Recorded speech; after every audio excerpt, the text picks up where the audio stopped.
ਜਾਏ ਸਿਆਣਾ ਹੈ, ਬਹੁਤ ਸੂਝਵਾਨ ਹੈ। ਇੱਕ ਵਾਰੀ ਮਿਲਣਾ ਜ਼ਰੂਰ ਹੈ। ਫਿਰ ਅਸੀਂ ਉਸ ਇਨਸਾਨ ਨੂੰ ਮਿਲਦੇ ਹਾਂ, ਸਾਡੇ ਅੰਦਰ ਲਾਲਸਾ ਪੈਦਾ ਹੋ ਜਾਂਦੀ ਹੈ। ਜੋ ਵੀ ਗੁਰਬਾਣੀ ਦੇ ਵਿੱਚ ਲਿਖਿਆ ਹੈ ਉਹ ਅਕਾਲ ਪੁਰਖ ਪਰਮਾਤਮਾ ਜੀਆਂ ਦੇ ਗੁਣ ਹਨ। ਜਦੋਂ ਅਸੀਂ ਵਾਹਿਗੁਰੂ ਦੇ ਗੁਣਾਂ ਨੂੰ ਵਿਚਾਰਦੇ ਹਾਂ ਤੇ ਪਹਿਲੇ ਭਗਤ ਸਾਹਿਬਾਨਾਂ ਨੂੰ ਵਿਚਾਰਦੇ ਹਾਂ ਕਿ ਉਹਨਾਂ ਨੇ ਅਕਾਲ ਪੁਰਖ ਪਰਮਾਤਮਾ ਨੂੰ ਡਿੱਠਾ, ਦੇਖਿਆ। ਉਹਨਾਂ ਨੇ ਵਾਹਿਗੁਰੂ ਦਾ ਨਾਮ ਜਪਿਆ। ਜਪਣ ਤੋਂ ਬਾਅਦ ਫਿਰ ਉਹਨਾਂ ਨੇ ਜੋ ਅਨੁਭਵ ਕੀਤਾ, ਜੋ ਉਹਨਾਂ ਨੂੰ ਮਹਿਸੂਸ ਹੋਇਆ, ਉਹ ਉਹਨਾਂ ਨੇ ਸਾਡੇ ਲਈ ਲਿਖ ਦਿੱਤਾ ਵੀ ਰੱਬ ਜੀਆਂ ਦੇ ਗੁਣ ਇਹ ਹੈਗੇ ਨੇ, ਇਹਨਾਂ ਗੁਣਾਂ ਨੂੰ ਤੁਸੀਂ ਵੀ ਧਾਰਨ ਕਰ ਲਓ ਤੇ ਮਿੱਤਰਤਾ ਬਣ ਸਕਦੀ ਹੈ। ਉਸ ਅਕਾਲ ਪੁਰਖ ਪਰਮਾਤਮਾ ਜੀ ਦਾ ਸਭ ਤੋਂ ਵੱਡਮੁੱਲਾ ਅਤੇ ਸਭ ਤੋਂ ਪਹਿਲਾ ਗੁਣ ਜਿਹੜਾ ਉਹ ਇਹ ਹੈ ਕਿ ਉਹ ਇਸ ਜੀਵ ਨੂੰ ਥਾਪ ਕੇ ਈਰਖਾ ਨਹੀਂ ਕਰਦਾ। ਜੇ ਉਹ ਇਸ ਜੀਵ ਨੂੰ ਥਾਪ ਕੇ ਤੇ ਇਸੇ ਨਾਲ ਹੀ ਈਰਖਾ ਕਰਨ ਲੱਗ ਪਵੇ ਤੇ ਅਸੀਂ ਉਸ ਅੱਗੇ ਅਰਦਾਸ ਕਰਾਂਗੇ ਤੇ ਉਹ ਫਿਰ ਸਾਡਾ ਮਜ਼ਾਕ ਉਡਾਏਗਾ ਕਿ ਇਹ ਜੀਵ ਮੇਰੇ ਤੋਂ ਹੀ ਮਾਰ ਖਾ ਕੇ ਤੇ ਮੇਰੇ ਅੱਗੇ ਅਰਦਾਸਾਂ ਕਰਦਾ ਪਿਆ ਹੈ। ਇਸ ਕਰਕੇ ਉਹਦਾ ਬਿਰਦੇ, ਉਹਦਾ ਇੱਕ ਸੁਭਾਅ ਹੈ ਕਿ ਉਹ ਕਦੀ ਕਿਸੇ ਨੂੰ ਆਖਦਾ ਹੀ ਨਹੀਂ ਮਾੜਾ, ਕਦੀ ਕਿਸੇ ਨਾਲ ਉਹਦਾ ਵੈਰ ਨਹੀਂ ਹੈ ਤੇ ਨਾ ਹੀ ਕਦੀ ਕਿਸੇ ਨੂੰ ਉਹ ਡਰਾਉਂਦਾ ਹੈ। ਸੋ ਉਹਦੀ ਇੱਕ ਹੀ ਬੋਲੀ ਹੈ, ਉਹ ਹੈ ਪ੍ਰੇਮ ਭਾਵਨਾ, ਸ਼ਰਧਾ। ਇਸ ਕਰਕੇ ਜਦੋਂ ਵੀ ਪ੍ਰਮਾਤਮਾ ਨੂੰ ਯਾਦ ਕਰਨਾ ਹੈ ਤੇ ਉਸ ਨੂੰ ਇਹ ਜਾਣ ਕੇ ਯਾਦ ਕਰਨਾ ਕਿ ਉਹ ਮੇਰੇ ਹਿਰਦੇ ਦੀ ਜਾਣਨ ਵਾਲਾ ਹੈ। ਬਿਰਥਾ ਜਾਣਨਹਾਰ ਸਾਡੇ ਅੰਦਰ ਦੀ ਗੱਲ ਨੂੰ ਜਾਣਦਾ ਹੈ, ਬੁੱਝਦਾ ਹੈ। ਜਾ ਕੇ ਸਿਮਰਨ ਉਧਰੀਏ, ਜਿਸ ਦਾ ਸਿਮਰਨ ਕਰਨ ਦੇ ਨਾਲ ਬੰਦਾ ਤਰ ਜਾਂਦਾ ਹੈ, ਉਧਰ ਜਾਂਦਾ ਹੈ, ਬਚ ਜਾਂਦਾ ਹੈ। ਨਾਨਕ ਤਿਸ ਬਲਿਹਾਰ, ਵਾਹਿਗੁਰੂ ਤੋਂ ਬਲਿਹਾਰ ਜਾਣਾ ਚਾਹੀਦਾ ਹੈ। ਅਜਿਹੇ ਪ੍ਰਮਾਤਮਾ ਚੋਂ ਬਲਿਹਾਰ ਜਾਣਾ ਚਾਹੀਦਾ ਹੈ। ਜੇ ਅਸੀਂ ਸਮਝੀਏ ਵੀ ਸਿਮਰਨ ਕਰਨ ਦੇ ਨਾਲ ਕਿਵੇਂ ਉਧਰਿਆ ਜਾਂਦਾ ਹੈ ਤੇ ਬੰਦੇ ਦੀ ਜਿਹੜੀ ਬਿਰਤੀ ਹੈ, ਬੰਦੇ ਦਾ ਜਿਹੜਾ ਸੁਭਾਅ ਹੈ, ਉਹ ਇਸ ਤਰੀਕੇ ਦਾ ਹੈ ਕਿ ਸ਼ਾਇਦ ਸਿਮਰਨ ਕਰਨ ਦੇ ਨਾਲ ਕੋਈ ਮੇਰੇ ਕੋਲ ਕੋਈ ਅੰਦਰੂਨੀ ਸ਼ਕਤੀ ਆ ਜਾਏਗੀ, ਕੋਈ ਮੇਰੇ ਕੋਲ ਇਹੋ ਜਿਹਾ ਕੋਈ ਕਰਾਮਾਤ ਆ ਜਾਏਗੀ ਜਿਸ ਕਰਾਮਾਤ ਦੇ ਰਾਹੀਂ ਮੈਂ ਕੁਝ ਵੀ ਕਰਨ ਦੇ ਸਮਰੱਥ ਹੋ ਸਕਦਾ ਵਾਂ। ਜੇ ਅਸੀਂ ਸੋਚੀਏ ਕਿ ਕਰਾਮਾਤ ਇਸ ਤੋਂ ਵੱਡੀ ਕੀ ਹੋ ਸਕਦੀ ਹੈ ਕਿ ਬੰਦੇ ਦੇ ਸਿਰ ਦੇ ਉੱਪਰ ਆਰਾ ਚੱਲ ਰਿਹਾ ਹੋਵੇ ਤੇ ਉਹ ਆ ਕੇ ਮੈਂ ਜਪਜੀ ਸਾਹਿਬ ਦਾ ਪਾਠ ਕਰਨਾ ਹੈ, ਮੇਰਾ ਮੁੱਖ ਗੁਰੂ ਤੇਗ ਬਹਾਦਰ ਸਾਹਿਬ ਜੀਆਂ ਦੇ ਵੱਲ ਕਰ ਦਿਓ। ਜੇ ਅਸੀਂ ਸੋਚੀਏ ਵੀ ਭਾਈ ਤਾਰੂ ਸਿੰਘ ਜੀ ਜਿਨ੍ਹਾਂ ਦੇ ਸਿਰ ਦੇ ਉੱਪਰ ਰੰਬੀ ਚੱਲਦੀ ਹੈ ਤੇ ਅਸੀਂ ਸੋਚੀਏ ਵੀ ਕੋਈ ਵੱਖਰੀ ਤਰ੍ਹਾਂ ਦੀ ਕਰਾਮਾਤ ਹੈ, ਪਰ ਇਹ ਵੀ ਤਾਂ ਇੱਕ ਬਹੁਤ ਵੱਡੀ ਕਰਾਮਾਤ ਹੈ ਨਾ, ਜਿੱਥੇ ਸਾਡੇ ਹੱਥ ਦੇ ਉੱਪਰ ਛੋਟੀ ਜੀ ਚੋਟ ਲੱਗਣ ਤੇ, ਚਲੋ ਚੋਟ ਛੱਡੋ, ਅਚਾਨਕ ਅਸੀਂ ਸੜਕ ਤੇ ਵਹੀਕਲ ਲੈ ਕੇ ਨਿਕਲਦੇ ਹਾਂ ਤੇ ਕੋਈ ਵਹੀਕਲ ਦੇ ਵਿੱਚ ਅਣਜਾਣ ਪੁਣੇ ਦੇ ਵਿੱਚ ਜਾਂ ਕਿਧਰੇ, ਕਿਉਂਕਿ ਸੜਕ ਦੇ ਉੱਪਰ ਇੱਕ ਚੱਲਣ ਵਾਲੇ ਨਹੀਂ, ਅਸੀਂ ਇਕੱਲੇ ਨਹੀਂ ਹੈਗੇ, ਬਹੁਤ ਸਾਰੇ ਲੋਕ ਨੇ। ਹੋ ਸਕਦਾ ਹੈ ਕੋਈ ਸਾਡੀ ਗਲਤੀ ਹੋਵੇ, ਹੋ ਸਕਦਾ ਹੈ ਜਾਂ ਕਿਸੇ ਦੀ ਭੁੱਲ ਗਲਤੀ ਦੇ ਨਾਲ ਸਾਡੇ ਵਹੀਕਲ ਨੂੰ ਕੋਈ ਟੱਕਰ ਮਾਰ ਜਾਵੇ ਤੇ ਸਾਡਾ ਥੋੜਾ ਜਿਹਾ ਵੀ ਨੁਕਸਾਨ ਹੋ ਜਾਵੇ ਨਾ, ਤੇ ਅਸੀਂ ਉਸ ਬੰਦੇ ਨੂੰ ਗਲੋਂ ਫੜ ਲੈਂਦੇ ਹਾਂ ਕਿ ਤੂੰ ਸਾਡੇ ਵਹੀਕਲ ਦਾ ਨੁਕਸਾਨ ਕਰ ਦਿੱਤਾ। ਸੋ ਉਹ ਬੰਦਾ ਹੁਣ ਉਸੇ ਨੂੰ ਖੋਪਰੀ ਲਹਾਉਣੀ ਪੈ ਜਾਵੇ, ਆਰਾ ਚਰਾਉਣਾ ਸਿਰ ਤੇ ਪੈ ਜਾਵੇ ਤੇ ਉਹ ਰੱਬ ਨੂੰ ਉਲਾਂਭੇ ਦੇਵੇਗਾ ਜਾਂ ਸ਼ੁਕਰਾਨਾ ਕਰੇਗਾ।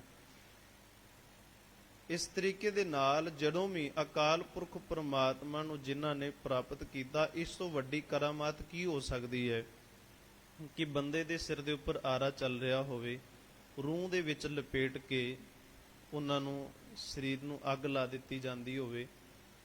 ਇਸੇ ਤਰੀਕੇ ਦੇ ਨਾਲ ਬਹੁਤ ਸਾਰੇ ਘੱਟ ਲੋਕਾਂ ਨੇ, ਸੰਗਤਾਂ ਨੇ ਸਰਵਣ ਕੀਤਾ ਹੋਏਗਾ ਕਿ ਜਦੋਂ ਜ਼ਕਰੀਆ ਖਾਨ ਦਾ ਸਮਾਂ ਸੀ ਨਾ, ਉਸ ਸਮੇਂ ਦੇ ਵਿੱਚ ਉਹ ਕਹਿੰਦਾ ਸੀ ਮੈਂ ਸਿੱਖਾਂ ਦਾ ਖੁਰਾ ਖੋਜ ਮਿਟਾ ਦੇਣਾ ਹੈ, ਰਹਿਣ ਕੋਈ ਨਹੀਂ ਦੇਣਾ। ਜੰਗਲਾਂ ਦੇ ਵਿੱਚ ਜਾ ਕੇ ਪਹਿਲਾਂ ਜਿਹੜਾ ਸੀ ਘਰਾਂ ਤੇ ਹਮਲਾ ਨਹੀਂ ਕੀਤਾ ਜਾਂਦਾ ਸੀ, ਇਕੱਲੇ ਸਿੱਖਾਂ ਨਾਲ ਵੈਰ ਸੀਗਾ। ਪਰ ਬਾਅਦ ਵਿੱਚ ਇਹ ਜ਼ਕਰੀਆ ਖਾਨ, ਮੀਰ ਮਨੂ ਇਹਨਾਂ ਨੇ ਬਾਅਦ ਵਿੱਚ ਇਹ ਸਕੀਮ ਘੜੀ ਸੀ ਕਿ ਇਹਨਾਂ ਦੇ ਪਰਿਵਾਰਾਂ ਉੱਪਰ ਹਮਲਾ ਕੀਤਾ ਜਾਵੇ, ਇਹਨਾਂ ਦੇ ਪਰਿਵਾਰਾਂ ਨੂੰ ਗ੍ਰਿਫਤਾਰ ਕੀਤਾ ਜਾਵੇ, ਔਰਤਾਂ ਨੂੰ ਘਰਾਂ ਦੇ ਵਿੱਚੋਂ ਚੁੱਕ ਕੇ। ਤੇ ਇਹ ਇੰਨੇ ਜ਼ਿਆਦਾ ਘਟੀਆ ਕਰਮ ਕਰਨ ਲੱਗ ਪਏ ਸਨ ਕਿ ਇਹ ਕਹਿੰਦੇ ਸੀ ਵੀ ਆਉਣ ਵਾਲੀ ਨਸਲ ਜਿਹੜੀ ਸਿੱਖਾਂ ਦੀ ਅਸੀਂ ਪੈਦਾ ਹੀ ਨਹੀਂ ਹੋਣ ਦੇਣੀ। ਭਾਵ ਕਿ ਜਿਨ੍ਹਾਂ ਦੇ ਸਰੀਰ ਦੇ ਅੰਦਰ ਕੋਈ ਸਰੀਰ ਪਲ ਰਿਹਾ ਸੀ ਔਰਤਾਂ ਦੇ ਅੰਦਰ, ਉਹਨਾਂ ਦੇ ਸਰੀਰ ਨੂੰ ਬਰਸ਼ਿਆਂ ਦੇ ਨਾਲ ਚੀਰ ਦਿੱਤਾ ਜਾਂਦਾ ਸੀ, ਦੋ ਸਰੀਰਾਂ ਸਮੇਤ, ਬੱਚੇ ਸਮੇਤ ਤੇ ਮਾਤਾ ਦੇ ਸਮੇਤ। ਇਸ ਤਰੀਕੇ ਦੇ ਨਾਲ ਉਸ ਸਮੇਂ ਦੇ ਵਿੱਚ ਇਹਨਾਂ ਨੇ ਇੱਕ ਗੱਲ ਆਖੀ ਸੀ ਡਾਕਟਰਾਂ ਨੂੰ, ਵੈਦਾਂ ਨੂੰ, ਕਿ ਜੇ ਕਿਤੇ ਜ਼ਖਮੀ ਹੋਇਆ ਸਿੱਖ ਤੁਹਾਡੇ ਕੋਲ ਆਉਂਦਾ ਹੈ ਔਰ ਜੇ ਤੁਸੀਂ ਉਸ ਦਾ ਇਲਾਜ ਕਰਦੇ ਹੋ ਤੇ ਤੁਹਾਡੇ ਪਰਿਵਾਰ ਸਮੇਤ ਤੁਹਾਨੂੰ ਖਤਮ ਕਰ ਦਿੱਤਾ ਜਾਵੇਗਾ। ਉਹਨਾਂ ਸਮਿਆਂ ਦੇ ਅੰਦਰ ਜਦੋਂ ਵੀ ਕਿਸੇ ਸਿੱਖ ਦੇ ਸਰੀਰ ਦੇ ਉੱਪਰ ਤਲਵਾਰ ਦਾ ਜਾਂ ਕਿਸੇ ਚੀਜ਼ ਦਾ ਫੱਟ ਲੱਗਣਾ, ਤੇ ਸਭ ਤੋਂ ਵੱਡੀ ਇਹ ਕਿੱਡੀ ਵੱਡੀ ਕਰਾਮਾਤ ਹੈ। ਉਹਨਾਂ ਨੇ ਪਤਾ ਕੀ ਆਖਣਾ ਵੀ ਵੈਦ ਤਾਂ ਕੋਈ ਮਿਲ ਨਹੀਂ ਰਿਹਾ, ਨਾ ਕੋਈ ਵੈਦ ਇਲਾਜ ਕਰਦਾ ਹੈ। ਉਹਨਾਂ ਨੇ ਫਿਰ ਮੋਚੀ ਲੱਭਣਾ ਜਿਹੜਾ ਜੁੱਤੀਆਂ ਗੰਢਦਾ ਹੈ, ਮੋਚੀ ਲੱਭ ਕੇ ਆਖਣਾ ਵੀ ਸਾਨੂੰ ਜਿਹੜਾ ਮਾਸ ਸਵਾਉਂਦਾ ਹੈ ਜਾਂ ਸੁੰਨ ਕਰਨ ਵਾਲੀ ਕੋਈ ਜਿਹੜੀ ਵਸਤੂ ਤੋਂ ਉਸ ਜ਼ਖਮ ਦੇ ਦੁਆਲੇ ਲਾਉਂਦੇ ਵੈਦ, ਤਾਂ ਕਿ ਦਰਦ ਨਾ ਹੋਵੇ, ਉਹਦੀ ਸਾਨੂੰ ਜ਼ਰੂਰਤ ਨਹੀਂ ਹੈ। ਅਸੀਂ ਵਾਹਿਗੁਰੂ ਵਾਹਿਗੁਰੂ ਕਰਦੇ ਰਵਾਂਗੇ, ਤੂੰ ਸਾਡੇ ਜ਼ਖਮ ਨੂੰ, ਮੋਚੀ ਨੂੰ ਕਹਿੰਦੇ ਸੀ, ਤੂੰ ਸਾਡੇ ਜ਼ਖਮ ਨੂੰ ਸੀ ਦੇ, ਅਸੀਂ ਹੋਣ ਵਾਲੀ ਦਰਦ ਨੂੰ ਸਹਿ ਲਵਾਂਗੇ। ਇਸ ਤੋਂ ਵੱਡੀ ਕਰਾਮਾਤ ਹੋਰ ਕਿਹੜੀ ਚਾਹੀਦੀ ਹੈ। ਜਿਸ ਸਮੇਂ ਗੁਰਬਾਣੀ ਅਤੇ ਭਾਈ ਗੁਰਦਾਸ ਜੀ ਨੇ ਇਹ ਕਹਾਵਤ ਇੱਕ ਵਾਰ ਲਿਖੀ ਹੈ, ਉਹ ਕਹਿੰਦੇ ਇਸਤਰੀ ਪੁਰਖੇ ਦਾਮ ਹਿਤ ਭਾਵੇਂ ਆਓ ਕਿਥਾਓ ਜਾਈ। ਕਹਿੰਦੇ ਅਸਲ ਦੇ ਵਿੱਚ ਇਸਤਰੀ ਪੁਰਖ ਦਾ ਜਿਹੜਾ ਪਤੀ ਪਤਨੀ ਦਾ ਰਿਸ਼ਤਾ ਹੈ, ਉਹਦੇ ਵਿੱਚ ਵੀ ਬਹੁਤੇ ਲੋਕ ਇਹੋ ਜਿਹੀ ਬਿਰਤੀ ਵਾਲੇ ਸਨ ਕਿ ਪਤੀ ਭਾਵੇਂ ਲੁੱਟ ਕੇ ਲੈ ਕੇ ਆਵੇ, ਪਤੀ ਭਾਵੇਂ ਕਿਵੇਂ ਵੀ ਕਮਾ ਕੇ ਲੈ ਕੇ ਆਵੇ, ਪਰ ਇਸਤਰੀ ਤੇ ਪੁਰਖ ਦਾ ਜਿਹੜਾ ਰਿਸ਼ਤਾ ਨਿਭਦਾ ਹੈ ਉਹ ਦਾਮ ਹਿੱਤ, ਪੈਸੇ ਦੇ ਕਰਕੇ। ਜਿਵੇਂ ਦਾਮ ਦਾ ਅਰਥ ਹੁੰਦਾ ਹੈ, ਜਿਵੇਂ ਗੁਰਬਾਣੀ ਦੇ ਵਿੱਚ ਸ਼ਬਦ ਹੈ ਨਾ, ਮਾਇਆ ਮਨੋ ਨਾ ਵਿਸਰੇ ਮੰਗੇ ਦਮਾ ਦਮ ਦਮੜੇ, ਕਿ ਭਾਵੇਂ ਕਿੱਥੋਂ ਵੀ ਲੈ ਕੇ ਆਵੇ ਉਹਨਾਂ ਨੂੰ ਧਨ ਪਦਾਰਥ ਚਾਹੀਦਾ ਹੈ। ਇਹ ਨਹੀਂ, ਇਸ ਦਾ ਕੋਈ ਮਤਲਬ ਨਹੀਂ ਵੀ ਉਹ ਕਿਵੇਂ ਲੈ ਕੇ ਆਇਆ, ਕਿਸੇ ਨੂੰ ਮਾਰ ਕੇ ਲੈ ਕੇ ਆਇਆ, ਲੁੱਟ ਕੇ ਲੈ ਕੇ ਆਇਆ। ਇਸਤਰੀ ਪੁਰਖੇ ਦਾਮ ਹਿੱਤ ਭਾਵੇਂ ਆਏ ਕਿੱਥਾਂ ਜਾਵਾਂ, ਭਾਵੇਂ ਕਿੱਥੋਂ ਵੀ ਲੈ ਕੇ ਆਵੇ। ਇਹੋ ਜਿਹਾ ਪਿਆਰ ਹੈ ਉਹਨਾਂ ਦਾ ਸੰਸਾਰ ਦੇ ਅੰਦਰ। ਉਹਨਾਂ ਸਮਿਆਂ ਦੇ ਵਿੱਚ ਜਦੋਂ ਮੀਰ ਮਨੂ ਦੀਆਂ ਜੇਲ੍ਹਾਂ ਦੇ ਵਿੱਚ ਬੀਬੀਆਂ ਗ੍ਰਿਫਤਾਰ ਕਰਕੇ ਲਿਆਂਦੀਆਂ ਜਾਂਦੀਆਂ ਸਨ, ਉਹਨਾਂ ਨੂੰ ਬਿਲਕੁਲ ਭੋਜਨ ਨਾ ਦਿੱਤਾ ਜਾਣਾ, ਪਾਣੀ ਨਾ ਦਿੱਤਾ ਜਾਣਾ, ਸਵਾ ਮਣ ਦੇ ਪੀਸਨੇ, ਅਸਲ ਦੇ ਵਿੱਚ ਸਵਾ ਮਣ ਕਣਕ ਜਿਹੜੀ ਸੀ ਉਹਨਾਂ ਨੂੰ ਪੀਸਣੀ ਪੈਂਦੀ ਸੀ, ਆਟਾ ਜਿਹੜਾ ਉਹ ਚੱਕੀ ਪੀਣੀ ਪੈਂਦੀ ਸੀ। ਤੇ ਉਸ ਤੋਂ ਬਾਅਦ ਵੀ ਕਈ ਵਾਰੀ ਇਹੋ ਜਿਹਾ ਹੁੰਦਾ ਸੀ, ਜਿਹੜੇ ਛੋਟੇ ਬੱਚੇ ਸਨ, ਦੁੱਧ ਪੀਂਦੇ ਬੱਚੇ, ਉਹ ਰੋਂਦੇ ਸਨ ਤੇ ਮਾਵਾਂ ਦੇ ਕੋਲ ਦੁੱਧ ਨਾ ਹੋਣ ਕਰਕੇ, ਕਿਉਂਕਿ ਭੋਜਨ ਨਾ ਮਿਲਿਆ, ਪਾਣੀ ਨਾ ਮਿਲਿਆ ਤੇ ਦੁੱਧ ਕਿਵੇਂ ਆਏਗਾ, ਤੇ ਉਹ ਬੱਚੇ ਵਿਚਾਰੇ ਰੋਂਦੇ ਰਹਿਣਾ। ਤੇ ਤਦੋਂ ਵੀ ਉਹਨਾਂ ਨੇ ਅਕਾਲ ਪੁਰਖ ਪਰਮਾਤਮਾ ਜੀਆਂ ਦਾ ਧੰਨਵਾਦ ਕਰਨਾ, ਤਦੋਂ ਵੀ ਪਰਮਾਤਮਾ ਦਾ ਉਹਨਾਂ ਨੇ ਸ਼ੁਕਰਾਨਾ ਕਰਨਾ। ਤੇ ਇੱਕ ਜਿਹੜਾ ਅੱਜ ਆਪਾਂ ਅਰਦਾਸ ਦੇ ਵਿੱਚ ਸ਼ਬਦ ਸ਼ਾਮਲ ਕੀਤਾ ਹੈ ਨਾ, ਚਾਰ ਪੈਰ ਰਹਿਣਾ ਹੀ ਹੈ, ਭਾਣੇ 'ਚ ਬਤੀਤ ਹੋਵੇ, ਦਿਨ ਆਇਆ ਹੈ ਭਾਣੇ ਅੰਦਰ ਬਤੀਤ ਕਰਨਾ ਜਾਂ ਹੋ ਜਾਣਾ। ਇਹ ਬਹੁਤ ਵੱਡੀ ਕਰਾਮਾਤ ਹੈ। ਇਸ ਕਰਕੇ ਵੱਖਰੀ ਕੋਈ ਕਰਾਮਾਤ ਨਹੀਂ ਹੈਗੀ। ਸਿਮਰਨ ਕਰਨ ਦੇ ਨਾਲ ਜੇ ਸਿੱਖੀ ਕੇਸਾਂ ਸਵਾਸਾਂ ਨਾਲ ਨਿਭ ਜਾਵੇ, ਬੰਦਾ ਸਬਰ ਸੰਤੋਖੀ ਹੋ ਜਾਵੇ, ਇਸ ਤੋਂ ਵੱਡੀ ਕਰਾਮਾਤ ਕੋਈ ਨਹੀਂ ਹੈਗੀ। ਇਸ ਕਰਕੇ ਸਤਿਗੁਰੂ ਜੀ ਕਹਿੰਦੇ ਨੇ, ਜਿੱਥੇ ਸਾਰਾ ਸੰਸਾਰ ਭਜਿਆ ਫਿਰਦਾ ਹੈ ਨਾ, ਲੋਭ ਦੇ ਵਿੱਚ, ਕਾਮ ਕ੍ਰੋਧ ਅਹੰਕਾਰ ਦੇ ਵਿੱਚ, ਉੱਥੇ ਕੁਝ ਕੁ ਸੰਸਾਰ ਦੇ ਲੋਕ ਇਹੋ ਜਿਹੇ ਨੇ ਜਿਹੜੇ ਪ੍ਰਮਾਤਮਾ ਜੀ ਦੀ ਜੋਤ ਨੂੰ ਜਾਣਦੇ ਨਹੀਂ ਹਨ। ਜਿਹੜਾ ਆਪਾਂ ਸ਼ਬਦ ਸਰਵਣ ਕੀਤਾ ਹੈ ਨਾ, ਰੂਪਵੰਤ ਹੋਏ ਨਾ ਹੀ ਮੋਹੇ, ਇਹਦਾ ਅਰਥ ਇਹ ਹੈ ਕਿ ਬੰਦਾ ਪ੍ਰਮਾਤਮਾ ਨੂੰ ਜਾਣਦਾ ਹੀ ਨਹੀਂ ਹੈ, ਅਕਾਲ ਪੁਰਖ ਪ੍ਰਮਾਤਮਾ ਨੂੰ ਬੁੱਝਦਾ ਹੀ ਨਹੀਂ ਹੈਗਾ। ਰੂਪਵੰਤ, ਜਿਹਦੇ ਕੋਲ ਰੂਪ ਹੋਵੇ, ਤਨ ਦਾ ਸ਼ਿੰਗਾਰ ਹੋਵੇ। ਤੇ ਜਦੋਂ ਵੀ ਤਨ ਦਾ ਸ਼ਿੰਗਾਰ ਹੁੰਦਾ ਹੈ, ਕਈ ਵਾਰੀ ਰੂਪ ਜਿਹੜਾ ਹੈ, ਮਹਾਰਾਜ ਤਾਂ ਇਸ ਰੂਪ ਨੂੰ ਇੱਥੋਂ ਤੱਕ ਕਹਿੰਦੇ ਨੇ ਕਿ ਜਿਹੜਾ ਰੂਪ ਤੈਨੂੰ ਰੱਬ ਜੀਆਂ ਨੇ ਦਿੱਤਾ ਹੈ ਨਾ, ਇਹਨੂੰ ਸੰਭਾਲ ਕੇ ਰੱਖ, ਇਹਦੀ ਕਦਰ ਕਰ, ਇਹ ਰੱਬ ਦੀ ਕਿਰਪਾ ਦੁਆਰਾ ਤੈਨੂੰ ਮਿਲਿਆ ਹੈ। ਪਰ ਜੇ ਤੂੰ ਆਖੇ ਕਿ ਮੈਂ ਸੰਸਾਰ ਦੇ ਨਾਲੋਂ ਕੁਝ ਵੱਖਰਾ ਹੈ, ਸੰਸਾਰ ਨਾਲੋਂ ਕੁਝ ਜ਼ਿਆਦਾ ਸੋਹਣਾ ਹੈ। ਤੇ ਤਾਂ ਗੁਰਬਾਣੀ ਕਹਿੰਦੀ ਹੈ ਕਿ ਜੇ ਪ੍ਰਸਾਦ ਤੇਰਾ ਸੁੰਦਰ ਰੂਪ, ਸੋ ਪ੍ਰਭ ਸਿਮਰੋ ਸਦਾ ਅਨੂਪ। ਤੇਰਾ ਰੂਪ ਤਾਂ ਕਿਸੇ ਮਿਣਤੀ ਦੇ ਵਿੱਚ ਹੈ, ਕਿਸੇ ਗਿਣਤੀ ਦੇ ਵਿੱਚ, ਤੇ ਪਰਮਾਤਮਾ ਜਿਹੜਾ ਉਹ ਇੰਨਾ ਜ਼ਿਆਦਾ ਸੋਹਣਾ ਹੈ ਕਿ ਉਹਦਾ ਰੂਪ ਕਿਸੇ ਗਿਣਤੀ ਮਿਣਤੀ ਵਿੱਚ ਨਹੀਂ ਆਉਂਦਾ। ਉਹਦਾ ਰੂਪ ਕਦੀ ਗਿਣਤੀ ਵਿੱਚ ਨਹੀਂ ਆਉਂਦਾ, ਉਹ ਜ਼ਿਆਦਾ ਸੋਹਣਾ ਹੈ। ਇਸ ਕਰਕੇ ਰੂਪਵੰਤ ਹੋਏ ਨਾਹੀ ਮੋਹੇ, ਪ੍ਰਭ ਕੀ ਜੋਤ ਸਗਲ ਘਟ ਸੋਹੇ। ਸਾਰਿਆਂ ਦੇ ਅੰਦਰ ਪ੍ਰਮਾਤਮਾ ਜੀ ਦੀ ਜੋਤ ਵਸਦੀ ਜਾਣੇ। ਤੇ ਅੱਜ ਬਹੁਤੇ ਲੋਕ ਰੂਪ ਦੇ ਰਾਹੀਂ ਆਪਣੇ ਤਨ ਨੂੰ ਸ਼ਿੰਗਾਰ ਕੇ ਲੋਕਾਂ ਨੂੰ ਠੱਗਦੇ ਪਏ ਨੇ। ਕਿਉਂਕਿ ਜੇ ਅਸੀਂ ਗੁਰਬਾਣੀ ਦੇ ਸ਼ਬਦਾਂ ਨੂੰ ਲੁਕਾ ਕੇ ਰੱਖਾਂਗੇ ਨਾ, ਪਰ ਕਿੰਨਾ ਕੁ ਚਿਰ ਲੁਕਾ ਕੇ ਰੱਖਾਂਗੇ। ਜੇ ਅਸੀਂ ਸੰਸਾਰ ਦੀ ਖੁਸ਼ਾਮਦ ਲੈਣ ਵਾਸਤੇ ਅਸੀਂ ਇਹਨਾਂ ਸ਼ਬਦਾਂ ਦੇ ਉਚਾਰਨ ਜਾਂ ਅਰਥ ਗਲਤ ਕਰ ਦੇਵਾਂਗੇ, ਕੋਈ ਹੋਰ ਰੱਬ ਦਾ ਪਿਆਰਾ ਅਜਿਹਾ ਆਏਗਾ ਜਿਹੜੇ ਇਹਨਾਂ ਸ਼ਬਦਾਂ ਦਾ ਵਿਸਥਾਰ ਕਰੇਗਾ। ਪਰ ਜੇ ਅਸੀਂ ਲੁਕਾ ਕੇ ਰੱਖਾਂਗੇ ਤੇ ਇਹਦਾ ਮਤਲਬ ਇਹ ਨਹੀਂ ਕਿ ਇਹ ਗੁਰਬਾਣੀ ਪ੍ਰਗਟ ਰੂਪ ਦੇ ਵਿੱਚ ਜਾਂ ਗੁਰਬਾਣੀ ਦਾ ਪ੍ਰਚਾਰ ਹੋ ਨਹੀਂ ਸਕਦਾ। ਇਸ ਕਰਕੇ ਇਹਨਾਂ ਸ਼ਬਦਾਂ ਨੂੰ ਲੁਕਾਇਆ ਨਹੀਂ ਜਾ ਸਕਦਾ ਕਿ ਜਿਹੜੇ ਲੋਕ ਧਨ ਦਾ ਰੂਪ ਦਾ ਮਾਣ ਕਰਦੇ ਨੇ, ਤੇ ਗੁਰਬਾਣੀ ਨੇ ਉਹਨਾਂ ਦੇ ਵਾਸਤੇ ਇੱਕ ਸ਼ਬਦ ਲਿਖਿਆ ਗੁਰਬਾਣੀ ਦੇ ਵਿੱਚ। ਉਹ ਕਹਿੰਦੇ ਭੈਕੀਆਂ ਦੇ ਸਲਾਈਆਂ ਨੈਣੀ, ਭਾਵ ਕਾ ਕਰ ਸ਼ਿੰਗਾਰੋ।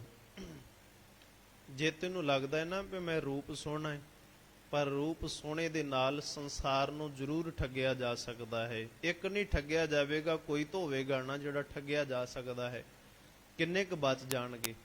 ਇਸ ਕਰਕੇ ਗੁਰਬਾਣੀ ਨੇ ਕਿਹਾ ਵੀ ਮਾਣ ਕਿਸ ਗੱਲ ਦਾ ਏ ਇਆਨੜੀਏ, ਮਾਨੜਾ ਕਾਹੇ ਕਰੇ, ਕਿਸ ਗੱਲ ਦਾ ਮਾਣ ਏ ਇਆਣੇ ਜੀਵ, ਆਪਣੇ ਘਰ ਹਰੰਗੋ ਕੀ ਨਾ ਮਾਣੇ। ਕੀ ਤੇਰੇ ਘਰ ਦੇ ਵਿੱਚ ਤੈਨੂੰ ਪਰਮਾਤਮਾ ਨਹੀਂ ਦਿਸਦਾ, ਰੱਬ ਨਹੀਂ ਦਿਸਦਾ? ਭੈਕੀਆਂ ਦੇ ਸਲਾਈਆਂ ਨੈਣੀ, ਆਪਣੀਆਂ ਅੱਖਾਂ ਦੇ ਵਿੱਚ ਭੈ ਦੀਆਂ, ਪਰਮਾਤਮਾ ਜੀ ਦੇ ਡਰ ਦੀਆਂ ਸਲਾਈਆਂ ਦੇ, ਭਾਵ ਕਾ ਕਰ ਸ਼ਿੰਗਾਰੋ। ਤੇ ਪਰਮਾਤਮਾ ਜੀ ਦੇ ਭਾਉ ਦਾ, ਪ੍ਰੇਮ ਦਾ ਸ਼ਿੰਗਾਰ ਕਰ। ਡਰ ਰੱਖ ਪਰਮਾਤਮਾ ਦਾ ਹਿਰਦੇ ਦੇ ਵਿੱਚ, ਪ੍ਰੇਮ ਰੱਖ, ਤਾਂ ਸੁਹਾਗਣ ਜਾਣੀਏ ਲਾਗੀ। ਕਹਿੰਦੇ ਬਾਹਰੀ ਫੋਕਟ ਸ਼ਿੰਗਾਰ ਜਿਹੜਾ ਕੀਤਾ ਹੈ ਉਹ ਕਿਸ ਕੰਮ ਵਾਸਤੇ ਹੈ? ਉਹ ਤੇਰਾ ਕਿਸੇ ਲਾਭ ਕੰਮ ਨਹੀਂ ਆਏਗਾ, ਕਿਸੇ ਵੀ ਕੰਮ ਨਹੀਂ ਆਏਗਾ। ਕਿਉਂ?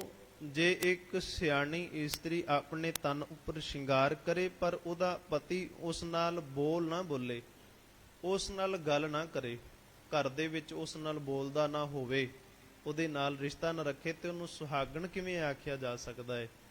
ਇਸ ਕਰਕੇ ਇਸ ਲੋਕਾਂ ਦੀ ਨਜ਼ਰ ਦੇ ਵਿੱਚ ਭਾਵੇਂ ਉਹ ਸੁਹਾਗਣ ਹੋਵੇ, ਪਰ ਉਹ ਜਾਣਦੀ ਹੈ ਕਿ ਉਸ ਦਾ ਪਤੀ ਉਹਦੇ ਨਾਲ ਬੋਲਦਾ ਨਹੀਂ ਹੈਗਾ।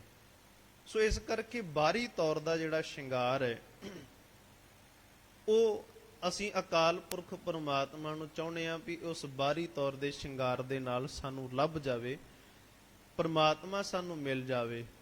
ਪਰ ਉਸ ਦੇ ਨਾਲ ਪਰਮਾਤਮਾ ਸਗੋਂ ਰੀਝਦਾ ਨਹੀਂ, ਅਸੀਂ ਹੀ ਦੁਖੀ ਹੋ ਕੇ ਇਸ ਸੰਸਾਰ ਦੇ ਵਿੱਚੋਂ ਚਲੇ ਜਾਂਦੇ ਹਾਂ। ਮਹਾਰਾਜ ਕਹਿੰਦੇ ਰੂਪਵੰਤ ਹੋਏ ਨਾਹੀ ਮੋਹੇ, ਪ੍ਰਭ ਕੀ ਜੋਤ ਸਗਲ ਘਟ ਸੋਹੇ। ਸਾਰਿਆਂ ਦੇ ਵਿੱਚ ਪਰਮਾਤਮਾ ਨੂੰ ਦੇਖੇ, ਹਰ ਇੱਕ ਦੇ ਵਿੱਚ ਪਰਮਾਤਮਾ ਨੂੰ ਜਾਣੇ।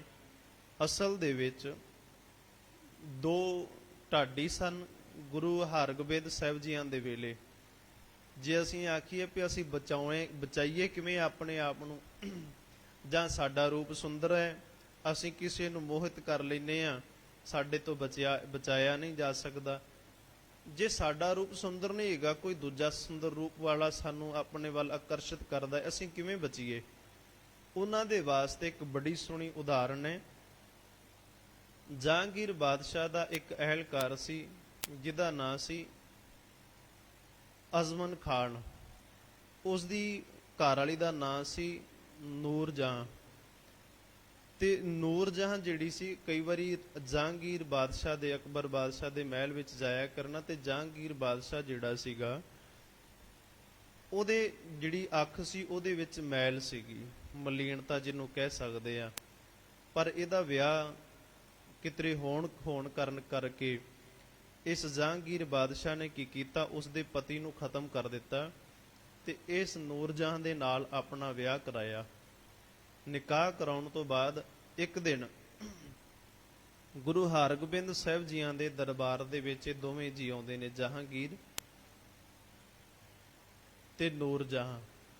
ਜਦੋਂ ਇਹ ਦਰਸ਼ਨ ਕਰਨ ਵਾਸਤੇ ਕਹਿੰਦੇ 22 ਗੋਲੀਆਂ, 22 ਜਿਹੜੀਆਂ ਇਹਦੀਆਂ ਨੌਕਰ ਰਾਣੀਆਂ ਸੀਗੀਆਂ, ਜਿਵੇਂ ਅੱਜ ਵੀ ਜਦੋਂ ਆਨੰਦ ਕਾਰਜ ਹੁੰਦੇ ਆ ਨਾ, ਤੇ ਉਦੋਂ ਗੁਰਬਾਣੀ ਦਾ ਸ਼ਬਦ ਭਾਵੇਂ ਕੰਨਾਂ ਦੇ ਵਿੱਚ ਪਵੇ ਚਾਹੇ ਨਾ ਪਵੇ, ਭਾਈ ਸਾਹਿਬ ਕੀ ਕਹਿ ਰਹੇ ਨੇ ਕੁਛ ਨਹੀਂ ਪਤਾ, ਪਰ ਇਹ ਪਤਾ ਵੀ ਲਹਿੰਗੇ ਨੂੰ ਬੀਬੀ ਸਮਝਦੀ ਰਹਿੰਦੀ ਵੀ ਲਹਿੰਗਾ ਮੇਰਾ ਜਿਹੜਾ ਵੱਡਾ ਪੈਰ ਥੱਲੇ ਆ ਗਿਆ ਤੇ ਮੈਂ ਗਿਰ ਜਾਣਾ, ਡਿੱਗ ਜਾਣਾ। ਸੋ ਕਈ ਵਾਰੀ ਭਰਾ ਉਸ ਲਹਿੰਗੇ ਨੂੰ ਚੁੱਕ ਕੇ ਨਾਲ ਲੈ ਜਾਂਦੇ ਹੁੰਦੇ ਆ, ਦੋ ਇੱਧਰ ਪਾਸੇ ਦੋ ਇੱਧਰ ਪਾਸੇ, ਹਾਸੋ ਹੀਣੀ ਜੀ ਗੱਲ ਬਣਾਈ ਹੁੰਦੀ ਹੈ ਲੋਕਾਂ ਨੇ। ਔਰ ਪਰਿਕਰਮਾ ਕਰਦੇ ਸਮੇਂ ਵੀ ਉਸ ਬੱਚੀ ਨੂੰ ਇਹ ਨਹੀਂ ਪਤਾ ਹੁੰਦਾ ਵੀ ਭਾਈ ਸਾਹਿਬ ਪਾਠ ਕੀ ਕਰਦੇ ਪਏ ਆ, ਉਹਨੂੰ ਇਹ ਪਤਾ ਵੀ ਅੱਗੇ ਜਿਹੜਾ ਲਾੜਾ ਹੈ ਉਹਨੂੰ ਦਿਸ ਰਿਹਾ ਹੈ, ਉਹਦੇ ਮਗਰ ਮਗਰ ਮੈਂ ਜਾਣਾ ਹੈ, ਤੇ ਉਹ ਨੀਵੀਂ ਪਾ ਕੇ ਵਿਚਾਰੀ ਲਹਿੰਗਾ ਫੜਿਆ ਹੁੰਦਾ ਤੇ ਮਗਰ ਮਗਰ ਉਤਰੀ ਜਾਂਦੀ ਪੱਲਾ ਫੜ ਕੇ। ਉਹ ਇਵੇਂ ਹੀ ਇਸ ਨੇ ਬਹੁਤ ਭਾਰੀ ਇੱਕ ਲਿਬਾਸ ਲਹਿੰਗਾ ਪਹਿਨਿਆ ਹੋਇਆ ਸੀ ਤੇ 22 ਇਹਦੀਆਂ ਗੋਲੀਆਂ ਉਹਨਾਂ ਨੇ ਪਿੱਛੋਂ ਲਹਿੰਗੇ ਨੂੰ ਫੜਿਆ ਹੋਇਆ ਸੀ, ਬਹੁਤ ਮਹਿੰਗਾ ਸੀ। ਜਦੋਂ ਗੁਰੂ ਹਰਗੋਬਿੰਦ ਸਾਹਿਬ ਜੀਆਂ ਦੇ ਦਰਬਾਰ ਦੇ ਵਿੱਚ ਆਏ ਤੇ ਮਹਾਰਾਜ ਨੇ ਬਹੁਤਾ ਧਿਆਨ ਨਾ ਦਿੱਤਾ, ਤੇ ਆਖਰਕਾਰ ਇਹ ਬੰਦੇ ਦੀ ਅੰਦਰ ਦੀ ਇੱਕ ਭਾਵਨਾ ਹੁੰਦੀ ਹੈ, ਜਿਹੜਾ ਬੰਦੇ ਕੋਲ ਜਿਹੜੀ ਚੀਜ਼ ਹੋਵੇ ਨਾ, ਜਾਂ ਧਨ ਹੋਵੇ ਜਾਂ ਕੱਪੜਾ ਚੰਗਾ ਹੋਵੇ ਜਾਂ ਰੂਪ ਚੰਗਾ ਹੋਵੇ, ਉਹਦੀ ਨੁਮਾਇਸ਼ ਕਰਕੇ ਉਹਦਾ ਵਿਖਾਵਾ ਕਰਕੇ ਦੂਜੇ ਨੂੰ ਆਪਣੇ ਵੱਲ ਖਿੱਚਦਾ ਜ਼ਰੂਰ ਹੈ। ਐਵੇਂ ਹੀ ਹੁੰਦਾ ਨਾ ਸੰਸਾਰ ਦੇ ਵਿੱਚ, ਜਿਹਦੇ ਕੋਲ ਰੂਪ ਸੋਹਣਾ ਨਹੀਂ ਉਹਦੇ ਕੋਲ ਧਨ ਹੈਗਾ, ਉਹ ਧਨ ਨਾਲ ਕਿਸੇ ਨੂੰ ਖਰੀਦ ਲੈਂਦਾ ਹੈ, ਤੇ ਜਿਹਦੇ ਕੋਲ ਧਨ ਨਹੀਂ ਹੋਗਾ ਉਹ ਕੋਈ ਨਾ ਕੋਈ ਉਹਦੇ ਕੋਲ ਗੁਣ ਹੋਵੇਗਾ, ਉਸ ਗੁਣਾਂ ਨੂੰ ਵਿਖਾ ਕੇ ਉਹ ਕਿਸੇ ਨੂੰ ਆਪਣੇ ਵੱਲ ਆਕਰਸ਼ਿਤ ਕਰਦਾ ਹੈ। ਖਿੱਚ ਜ਼ਰੂਰ ਹਰ ਇੱਕ ਦੇ ਅੰਦਰ ਹੈਗੀ ਹੈ। ਸੋ ਇਸ ਤਰੀਕੇ ਦੇ ਨਾਲ ਜਦੋਂ ਇਹ ਮਹਾਰਾਜ ਦੇ ਸਾਹਮਣੇ ਸਨਮੁਖ ਆਏ ਤੇ ਮਹਾਰਾਜ ਨੇ ਬਹੁਤਾ ਧਿਆਨ ਨਾ ਦਿੱਤਾ।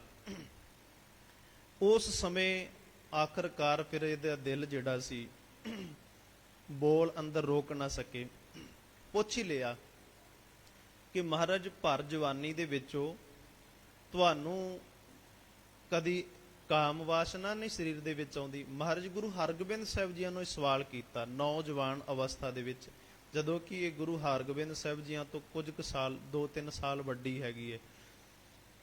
ਪੁੱਛਿਆ ਕਿ ਮਹਾਰਾਜ ਤੁਹਾਡੇ ਭਰ ਜਵਾਨੀ ਹੋਣ ਦੇ ਕਾਰਨ ਤੁਹਾਡੇ ਅੰਦਰ ਇਸ ਸਰੀਰ ਕਾਮ ਵਾਸਨਾ ਉਛਲਦੀ ਨਹੀਂ ਹੈ? ਮਹਾਰਾਜ ਜੀ ਕਹਿੰਦੇ ਕਿਵੇਂ ਉਛਲੇਗੀ? ਕਹਿੰਦੇ ਜਹਾਂਗੀਰ ਬਾਦਸ਼ਾਹ ਮੇਰੇ ਰੂਪ ਨੂੰ ਵੇਖ ਕੇ ਇੰਨਾ ਮੋਹਿਤ ਹੋਇਆ ਕਿ ਮੇਰਾ ਵਿਆਹ ਹੋਣ ਤੋਂ ਬਾਵਜੂਦ ਵੀ ਮੇਰੇ ਪਤੀ ਨੂੰ ਖਤਮ ਕਰਕੇ ਇਹਨੇ ਮੈਨੂੰ ਆਪਣੇ ਰਾਜ ਭਾਗ ਦੇ ਵਿੱਚ ਲੈ ਕੇ ਆਂਦਾ, ਮਹਿਲਾਂ ਦੇ ਵਿੱਚ ਲੈ ਕੇ ਆਂਦਾ, ਨਿਕਾਹ ਕਰਾਇਆ। ਮਹਾਰਾਜ ਕਹਿੰਦੇ ਸਾਡਾ ਇਹੋ ਜਿਹਾ ਸੁਭਾਅ ਨਹੀਂ ਹੈਗਾ। ਕਿਉਂ? ਕਹਿੰਦੇ ਮੈਂ ਮੌਤ ਨੂੰ ਹਰ ਵਕਤ ਚੇਤੇ ਰੱਖਦਾ, ਹਰ ਵੇਲੇ ਮੈਨੂੰ ਮੌਤ ਚੇਤੇ ਰਹਿੰਦੀ ਹੈ। ਮੌਤ ਚੇਤੇ ਰਹਿਣ ਕਰਕੇ ਮੈਂ ਪਰਮਾਤਮਾ ਨੂੰ ਕਦੇ ਭੁੱਲਦਾ ਨਹੀਂ। 42 ਸਾਲ ਦੀ ਉਮਰ ਦੇ ਵਿੱਚ ਗੁਰੂ ਸਾਹਿਬ ਜੀ ਜੋਤੀ ਜੋਤ ਸਮਾ ਜਾਂਦੇ ਨੇ।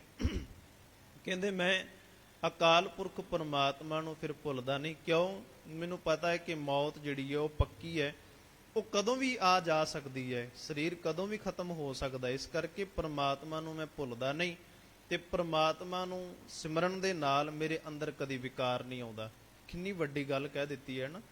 ਸੋ ਇਸ ਤਰੀਕੇ ਦੇ ਨਾਲ ਜਿਹੜੇ ਇਹਨਾਂ ਨੇ ਢਾਡੀ ਰੱਖੇ ਸਨ ਗੁਰੂ ਹਰਗੋਬਿੰਦ ਸਾਹਿਬ ਜੀਆਂ ਨੇ, ਨੱਥਾ ਤੇ ਅਬਦੁੱਲਾ, ਇਹਨਾਂ ਨੇ ਫਿਰ ਇੱਕ ਗੱਲ ਆਖੀ, ਕਹਿੰਦੇ ਪੱਗ ਤੇਰੀ ਕੀ ਜਹਾਂਗੀਰ ਦੀ। ਮਹਾਰਾਜ ਤੇਰੀ ਪੱਗ ਤੇ ਜਹਾਂਗੀਰ ਦੀ ਪੱਗ ਦੇ ਵਿੱਚ ਬੜਾ ਫਰਕ ਹੈ। ਤੇਰੀ ਪੱਗ ਦੇ ਉੱਪਰ ਕੋਈ ਦਾਗ ਨਹੀਂ ਹੈਗਾ, ਪਰ ਜਿਹੜੀ ਜਹਾਂਗੀਰ ਦੀ ਪੱਗ ਹੈ ਉਹ ਦਾਗਾਂ ਨਾਲ ਭਰੀ ਹੋਈ ਹੈ, ਉਹਦੇ ਵਿੱਚ ਫਰਕ ਬਹੁਤ ਹੈ। ਭਾਵੇਂ ਕਿ ਉਹ ਸਮੇਂ ਦਾ ਬਾਦਸ਼ਾਹ ਹੈ ਜਹਾਂਗੀਰ ਬਾਦਸ਼ਾਹ, ਪੱਗ ਤੇਰੀ ਕੀ ਜਹਾਂਗੀਰ ਦੀ। ਕਹਿੰਦੇ ਨੇ ਤੇਰੀ ਪੱਗ ਦੇ ਵਿੱਚ ਜਹਾਂਗੀਰ ਦੀ ਪੱਗ ਦੇ ਵਿੱਚ ਬੜਾ ਫਰਕ ਹੈ। ਉਹ ਵਿਕਾਰਾਂ ਦੇ ਵਿੱਚ ਗਿੱਝਿਆ ਹੋਇਆ, ਨਸ਼ਿਆਂ ਦੇ ਵਿੱਚ ਲੱਗਿਆ ਹੋਇਆ ਹੈ, ਪਰ ਤੁਸੀਂ ਸੰਸਾਰ ਦੇ ਜੀਵਨ ਨੂੰ ਤਰਨਾ ਸਿਖਾਉਂਦੇ ਹੋ। ਰੂਪਵੰਤ ਹੋਏ ਨਾ ਹੀ ਮੋਹੈ, ਪ੍ਰਭ ਕੀ ਜੋਤ ਸਗਲ ਘਟ ਸੋਹੇ। ਸਾਰਿਆਂ ਦੇ ਵਿੱਚ ਪਰਮਾਤਮਾ ਨੂੰ ਵੇਖੇ। ਜਦੋਂ ਸਿੱਖਾਂ ਦੀ ਪਰਿਭਾਸ਼ਾ ਆਉਂਦੀ ਹੈ ਤੇ ਭਾਈ ਗੁਰਦਾਸ ਜੀ ਕਹਿੰਦੇ ਨੇ ਹਉ ਤਿਸ ਘੋਲ ਕਮਾਇਆ ਗੁਰਮੁਖ ਹਿਰਦੇ ਗਰੀਬੀ ਆਵੇ। ਕਹਿੰਦੇ ਮੈਂ ਉਹਦੇ ਤੋਂ ਬਲਿਹਾਰ ਜਾਣਾ ਹੈ ਜਿਨ੍ਹਾਂ ਨੇ ਗੁਰਮਤ ਨੂੰ ਧਾਰਨ ਕੀਤਾ ਹੋਇਆ, ਗੁਰਮਤ ਹਿਰਦੇ ਗਰੀਬੀ ਆਵੇ। ਗਰੀਬੀ ਇਹ ਪੈਸੇ ਦਾ ਕਾਰਨ ਨਹੀਂ ਹੈ, ਇਹ ਗਰੀਬੀ ਨਿਮਰਤਾ ਹੈ। ਨਿਵਾਂ ਰਹਿ ਕੇ ਚੱਲਣਾ, ਨੀਵੇਂ ਰਹਿ ਕੇ ਚੱਲਣਾ, ਬਹੁਤ ਜ਼ਿਆਦਾ ਨੀਵੇਂ। ਤੇ ਨਿਮਰਤਾ ਕਿੰਨੀ ਕੁ ਹੋ ਸਕਦੀ ਹੈ? ਜਦੋਂ ਗੁਰੂ ਹਰਗੋਬਿੰਦ ਸਾਹਿਬ ਜੀ ਪ੍ਰਿਥੀ ਚੰਦ ਉਹਨਾਂ ਦਾ ਬੇਟਾ ਜਿਹੜਾ ਹੈ ਉਹਦੇ ਕੋਲ ਜਾਂਦੇ ਨੇ ਕਿ ਤੂੰ ਸਾਡੇ ਨਾਲ ਵੈਰ ਨਾ ਕਰ, ਤੂੰ ਸਾਡੇ ਤਾਏ ਦਾ ਪੁੱਤਰ ਹੈ, ਤੇ ਅਸੀਂ ਤੇਰਾ ਸਤਿਕਾਰ ਕਰਦੇ ਹਾਂ ਵੱਡਾ ਹੋਣ ਕਰਕੇ। ਪਰ ਉਹ ਕੀ ਕਹਿੰਦਾ ਹੈ? ਉਹ ਕਹਿੰਦਾ ਹੈ ਗੁਰੂ ਹਰਗੋਬਿੰਦ ਸਾਹਿਬ ਜੀਆਂ ਨੂੰ ਮੈਂ ਖਤਮ ਕਰ ਦੇਣਾ। ਤੇ ਮੂੰਹ ਦੇ ਉੱਪਰ ਉਹਨਾਂ ਦੇ ਸਾਹਮਣੇ ਬੈਠ ਕੇ ਹੀ ਉਹਨਾਂ ਦੇ ਨਾਲ ਬੋਲ ਕਬੋਲ ਕਰਦਾ ਹੈ। ਕਹਿੰਦਾ ਹੈ ਕਿ ਤੁਹਾਡੇ ਪਿਤਾ ਨੂੰ ਵੀ ਮੈਂ ਸ਼ਹੀਦ ਕਰਵਾ ਦਿੱਤਾ ਹੈ, ਤੁਹਾਨੂੰ ਵੀ ਨਹੀਂ ਬਖਸ਼ਾਂਗਾ, ਤੁਹਾਨੂੰ ਵੀ ਖਤਮ ਕਰ ਦੇਵਾਂਗਾ, ਪਰ ਗੁਰਗੱਦੀ ਤਾਂ ਮੈਂ ਲੈ ਕੇ ਛੱਡਾਂਗਾ। ਤਦੋਂ ਵੀ ਗੁਰੂ ਹਰਗੋਬਿੰਦ ਸਾਹਿਬ ਜੀ ਹੱਥ ਜੋੜ ਕੇ, ਜਦੋਂ ਕਿ ਸਿੱਖਾਂ ਨੂੰ ਗੁੱਸਾ ਆਉਂਦਾ ਕਿ ਮਹਾਰਾਜ ਨੂੰ ਬੋਲ ਕਬੋਲ ਬੋਲਦਾ ਹੈ, ਪਰ ਗੁਰੂ ਸਾਹਿਬ ਜੀ ਉੱਥੇ ਨੀਵੀਂ ਥਾਂ ਤੇ ਬੈਠੇ ਨੇ, ਫਿਰ ਵੀ ਹੱਥ ਜੋੜ ਕੇ ਕਹਿੰਦੇ ਨੇ ਕਿ ਤੂੰ ਸਾਡੇ ਨਾਲ ਗੁੱਸੇ ਨਾ ਹੋ, ਅਸੀਂ ਨਿਮਰਤਾ ਦੇ ਨਾਲ ਤੈਨੂੰ ਮਨਾਉਣ ਵਾਸਤੇ ਆਏ ਹਾਂ। ਇੰਨੀ ਨਿਮਰਤਾ, ਜਿਹੜੇ ਸਰੀਰ ਦੇ ਉੱਪਰ ਸ਼ਸਤਰ ਧਾਰਨ ਕੀਤੇ ਨੂੰ ਬਹੁਤ ਵੱਡਾ ਯੋਧਾ ਹੋਵੇ, ਉਹ ਵੀ ਇੰਨੀ ਨਿਮਰਤਾ ਰੱਖਦਾ ਹੈ। ਇਸ ਕਰਕੇ ਗੁਰਬਾਣੀ ਦੇ ਵਿੱਚ ਸਾਨੂੰ ਬਾਰ-ਬਾਰ ਸਮਝਾਇਆ ਗਿਆ ਕਿ ਨੀਵੇਂ ਰਹਿ ਕੇ ਚੱਲਣ ਦੇ ਨਾਲ ਇੱਕ ਤਾਂ ਸਾਡੀ ਦੇਹੀ ਦਾ ਬਚਾਅ ਹੈ, ਦੂਸਰਾ ਸਾਨੂੰ ਪ੍ਰਮਾਤਮਾ ਦੀ ਖੁਸ਼ੀ ਮਿਲਦੀ ਹੈ। ਪਰ ਸਤਿਗੁਰੂ ਜੀ ਕਹਿੰਦੇ ਨੇ ਜਦੋਂ ਬੰਦਾ ਆਪਣੇ ਅਹੰਕਾਰ ਦੇ ਵਿੱਚ ਹੋਵੇ, ਜੋਬਨ ਦੇ ਉੱਪਰ ਹੋਵੇ, ਉਦੋਂ ਪ੍ਰਮਾਤਮਾ ਨੂੰ ਭੁੱਲ ਜਾਂਦਾ ਹੈ। ਸਤਿਗੁਰੂ ਜੀ ਕਹਿੰਦੇ ਰੂਪਵੰਤ ਹੋਏ ਨਾਹੀ ਮੋਹੇ ਪ੍ਰਭ ਕੀ ਜੋਤ ਸਗਲ ਘਟ ਸੋਹੇ। ਸਾਰਿਆਂ ਦੇ ਵਿੱਚ ਪ੍ਰਮਾਤਮਾ ਜੀ ਦੀ ਜੋਤ ਹੈ। ਧਨਵੰਤਾ ਹੋਏ ਕਿਆ ਕੋ ਗਰਭ ਹੈ। ਜੇ ਕੋਈ ਧਨ ਲੈ ਕੇ ਤੇ ਗਰਭ ਕਰਦਾ ਹੈ, ਜਿਹਦੇ ਕੋਲ ਧਨ ਪਦਾਰਥ ਹੋਵੇ, ਕਿਉਂਕਿ ਇਹ 4-5 ਜਿਹੜੀਆਂ ਚੀਜ਼ਾਂ ਨੇ, ਇਹਨਾਂ ਦੇ ਨਾਲ ਹਉਮੈ ਬਹੁਤ ਆਉਂਦੀ ਹੈ। ਰੂਪ, ਕੱਪੜਾ, ਧਨ ਅਤੇ ਘਰ, ਇਹਨਾਂ ਨੂੰ ਵੇਖ ਕੇ ਬੰਦਾ ਬਹੁਤ ਹਉਮੈ ਕਰਦਾ ਹੈ। ਸਤਿਗੁਰੂ ਜੀ ਕਹਿੰਦੇ ਧਨਵੰਤਾ ਹੋਏ ਕਿਆ ਕੋ ਗਰਭ ਹੈ। ਕੀ ਕੋਈ ਗਰਭ ਕਰਦਾ ਹੈ? ਕੋਈ ਬੰਦਾ ਆਖੀ ਜਾਵੇ ਮੈਂ ਬਹੁਤ ਧਨਵਾਨ, ਮੈਂ ਬੜਾ ਧਨੀ ਆ। ਇਵੇਂ ਦੁਨੀ ਚੰਦ ਹੋਇਆ ਨਾ ਗੁਰੂ ਨਾਨਕ ਸਾਹਿਬ ਜੀਆਂ ਦੇ ਵੇਲੇ, ਉਹਦੇ ਘਰ ਦੇ ਉੱਪਰ 7 ਝੰਡੇ ਝੂਲਦੇ ਸੀ। ਤੇ ਮਹਾਰਾਜ ਨੇ ਪੁੱਛਿਆ ਵੀ ਇਹਦਾ ਮੁੱਖ ਕਾਰਨ ਕੀ ਹੈ, ਝੰਡਿਆਂ ਦਾ ਕਾਰਨ ਕੀ ਹੈ? ਤੇ ਲੋਕਾਂ ਨੇ ਦੱਸਿਆ ਮਹਾਰਾਜ ਇਹ ਝੰਡੇ ਚਲਾਉਣ ਦਾ ਮਤਲਬ ਇਹ ਹੈ ਕਿ ਜਿੰਨੇ ਲੱਖ ਉਹਨੇ ਇਹਦੇ ਕੋਠੇ ਦੇ ਉੱਪਰ, ਉਹਨੇ ਇਹਦੇ ਘਰ ਦੇ ਉੱਪਰ ਝੰਡੇ ਝੂਲਦੇ ਨੇ ਕਿ ਇੰਨੇ ਲੱਖ ਇਸ ਬੰਦੇ ਕੋਲ ਰੁਪਈਏ ਨੇ, ਇੰਨੀ ਕੀਮਤ ਇਹਦੇ ਕੋਲ ਹੈ। ਤੇ ਮਹਾਰਾਜ ਕਹਿੰਦੇ ਇਹਦੇ ਕੋਲ ਤਾਂ ਜਾਣਾ ਬਣਦਾ ਹੈ। ਗੁਰੂ ਨਾਨਕ ਸਾਹਿਬ ਸੱਚੇ ਪਾਤਸ਼ਾਹ ਜੀਆਂ ਨੂੰ ਭਾਈ ਗੁਰਦਾਸ ਜੀ ਕਹਿੰਦੇ ਨੇ ਬਾਬਾ ਦੇਖੇ ਧਿਆਨ ਧਰ ਜਲਤੀ ਸਭ ਪ੍ਰਿਥਵੀ ਦੇ ਸਾਈ। ਬਾਬੇ ਨੇ ਜਦੋਂ ਧਿਆਨ ਮਾਰਿਆ ਨਾ, ਵੇਖਿਆ ਕਿ ਸਾਰੀ ਪ੍ਰਿਥਵੀ ਜਲਦੀ ਪਈ ਹੈ। ਤੇ ਉਹਨਾਂ ਨੇ ਇੱਕ ਸ਼ਬਦ ਵੀ ਉਚਾਰਨ ਕੀਤਾ ਹੈ, ਨਾਨਕ ਦੁਖੀਆ ਸਭ ਸੰਸਾਰ। ਸਾਰਾ ਸੰਸਾਰ ਦੁਖੀ ਹੋਇਆ ਪਿਆ ਹੈ, ਸਾਰਾ ਸੰਸਾਰ ਦੁਖੀ ਹੈ। ਤੇ ਦੁਖੀ ਕਿਵੇਂ? ਬਾਬਾ ਦੇਖੇ ਧਿਆਨ ਧਰ ਜਲਤੀ ਸਭ ਪ੍ਰਿਥਵੀ ਦਿਸ ਆਈ। ਬਾਝੋਂ ਗੁਰੂ ਗੁਬਾਰ ਹੈ, ਗੁਰੂ ਤੋਂ ਬਿਨਾ ਘੁੱਪ ਹਨੇਰਾ ਹੈ ਕਰਦੀ ਸੁਣੀ ਲੁਕਾਈ। ਸਾਰੀ ਲੁਕਾਈ ਹਾਏ ਹਾਏ ਕਰਦੀ ਮਰਦੀ ਪਈ ਸੀ। ਜਿਹਦੇ ਕੋਲ ਧਨ ਨਹੀਂ ਹੈਗਾ, ਉਹ ਧਨ ਕਮਾਉਣ ਦੇ ਵਿੱਚ ਲੱਗਾ ਹੋਇਆ ਹੈ, ਉਹਨੂੰ ਹੋਰ ਦੱਬਿਆ ਜਾ ਰਿਹਾ। ਜਿਹੜਾ ਰਾਜਾ ਹੈ ਉਹ ਪਾਪ ਕਮਾਉਂਦੇ ਪਏ ਨੇ। ਕਾਜ਼ੀ ਜਿਹੜੇ ਨੇ ਧਾਰਮਿਕ ਲੋਕ, ਉਹ ਰਿਸ਼ਵਤੀ ਹੋ ਗਏ ਨੇ। ਤੇ ਕਹਿੰਦੇ ਇਸੇ ਤਰੀਕੇ ਦੇ ਨਾਲ ਜਿਹੜੇ ਜੋਗੀ ਲੋਕ ਨੇ, ਕੋਈ ਸਿੱਧ ਜਿਹੜੇ ਬਣ ਕੇ ਜੰਗਲਾਂ ਦੇ ਵਿੱਚ ਚਲੇ ਗਏ, ਕੋਈ ਨਸ਼ਾ ਪੀ ਕੇ ਪ੍ਰਮਾਤਮਾ ਨੂੰ ਜਪਦੇ ਹਨ। ਸਾਰਾ ਜਿਹੜਾ ਕਰਮ ਸੀਗਾ, ਸੰਸਾਰ ਦੀ ਜਿਹੜੀ ਰੀਤ ਸੀਗੀ ਕਿ ਇਸ ਸੰਸਾਰ ਦੇ ਵਿੱਚ ਰਹਿ ਕੇ ਪ੍ਰਮਾਤਮਾ ਨੂੰ ਲੱਭਣਾ, ਸਰੀਰ ਦੀ ਪਾਲਣਾ ਕਰਨੀ, ਉਹਦੇ ਨਾਲੋਂ ਸਾਰੇ ਟੁੱਟ ਚੁੱਕੇ ਸਨ। ਗੁਰੂ ਨਾਨਕ ਸਾਹਿਬ ਜੀ ਫਿਰ ਆਪ ਚੱਲ ਕੇ ਚੜਿਆ ਸੁਦਨ ਧਰਤ ਲੁਕਾਈ। ਆਪਣਾ ਪਰਿਵਾਰ ਛੱਡ ਕੇ 7-7 ਸਾਲਾਂ ਦੀਆਂ ਉਹਨਾਂ ਨੇ ਉਦਾਸੀਆਂ ਕੀਤੀਆਂ। ਘੱਟੋ ਘੱਟ ਭਾਵ ਕੇ 7-7 ਸਾਲ ਘਰੋਂ ਬਾਹਰ ਰਹਿਣਾ। ਫਿਰ ਉਹਨਾਂ ਨੇ ਜਾ ਕੇ ਸਮਝਾਇਆ। ਤੇ ਜਿਹੜੇ ਇਹੋ ਜਿਹੇ ਲੋਕ ਸਨ, ਅਹੰਕਾਰ ਦੇ ਵਿੱਚ ਜ਼ਿੰਦਗੀ ਬਰਬਾਦ ਕਰਦੇ ਪਏ ਸਨ, ਉਹਨਾਂ ਦੇ ਕੋਲ ਗਏ। ਜਾ ਕੇ ਦੁਨੀ ਚੰਦ ਨੂੰ ਆਖਿਆ ਵੀ ਆਹ ਚੱਕ ਸੂਈ, ਅਸੀਂ ਤੇਰੇ ਤੋਂ ਅਗਲੀ ਦਰਗਾਹ ਦੇ ਵਿੱਚ ਲਵਾਂਗੇ ਸੂਈ। ਇਹ ਸਾਨੂੰ ਸੂਈ ਅਗਲੀ ਦਰਗਾਹ ਦੇ ਵਿੱਚ ਫੜਾ ਦੇਵੀਂ ਜਦੋਂ ਅੱਗੇ ਜਾਵੇਂਗਾ ਮਰਨ ਤੋਂ ਬਾਅਦ। ਕਹਿੰਦੇ ਇਸੇ ਤਰੀਕੇ ਦੇ ਨਾਲ ਜਾ ਕੇ ਸੌਂ ਗਿਆ। ਸੌਣ ਤੋਂ ਬਾਅਦ ਇਹਦੇ ਦਿਮਾਗ ਨੇ ਕੰਮ ਕੀਤਾ ਤੇ ਸੋਚ ਵਿੱਚ ਰਹਿ ਗਿਆ, ਸੋਚੀ ਪਿਆ ਰਿਹਾ। ਤੇ ਜਦੋਂ ਬੰਦਾ ਸੋਚੀ ਪੈਂਦਾ ਹੈ ਨਾ, ਉਹਨੂੰ ਨੀਂਦ ਨਹੀਂ ਪੈਂਦੀ, ਉਹ ਪਾਸੇ ਮਾਰਦਾ ਰਹਿੰਦਾ ਹੈ। ਸੋ ਇਸੇ ਤਰੀਕੇ ਦੇ ਨਾਲ ਜਦੋਂ ਪਾਸੇ ਮਾਰਦਾ ਰਿਹਾ, ਇਹਦੀ ਘਰਵਾਲੀ ਨੇ ਪੁੱਛਿਆ ਵੀ ਸਵਾਮੀ ਕੀ ਗੱਲ ਹੈ, ਅੱਜ ਕਿਵੇਂ ਪਾਸੇ ਮਾਰ ਰਹੇ ਹੋ?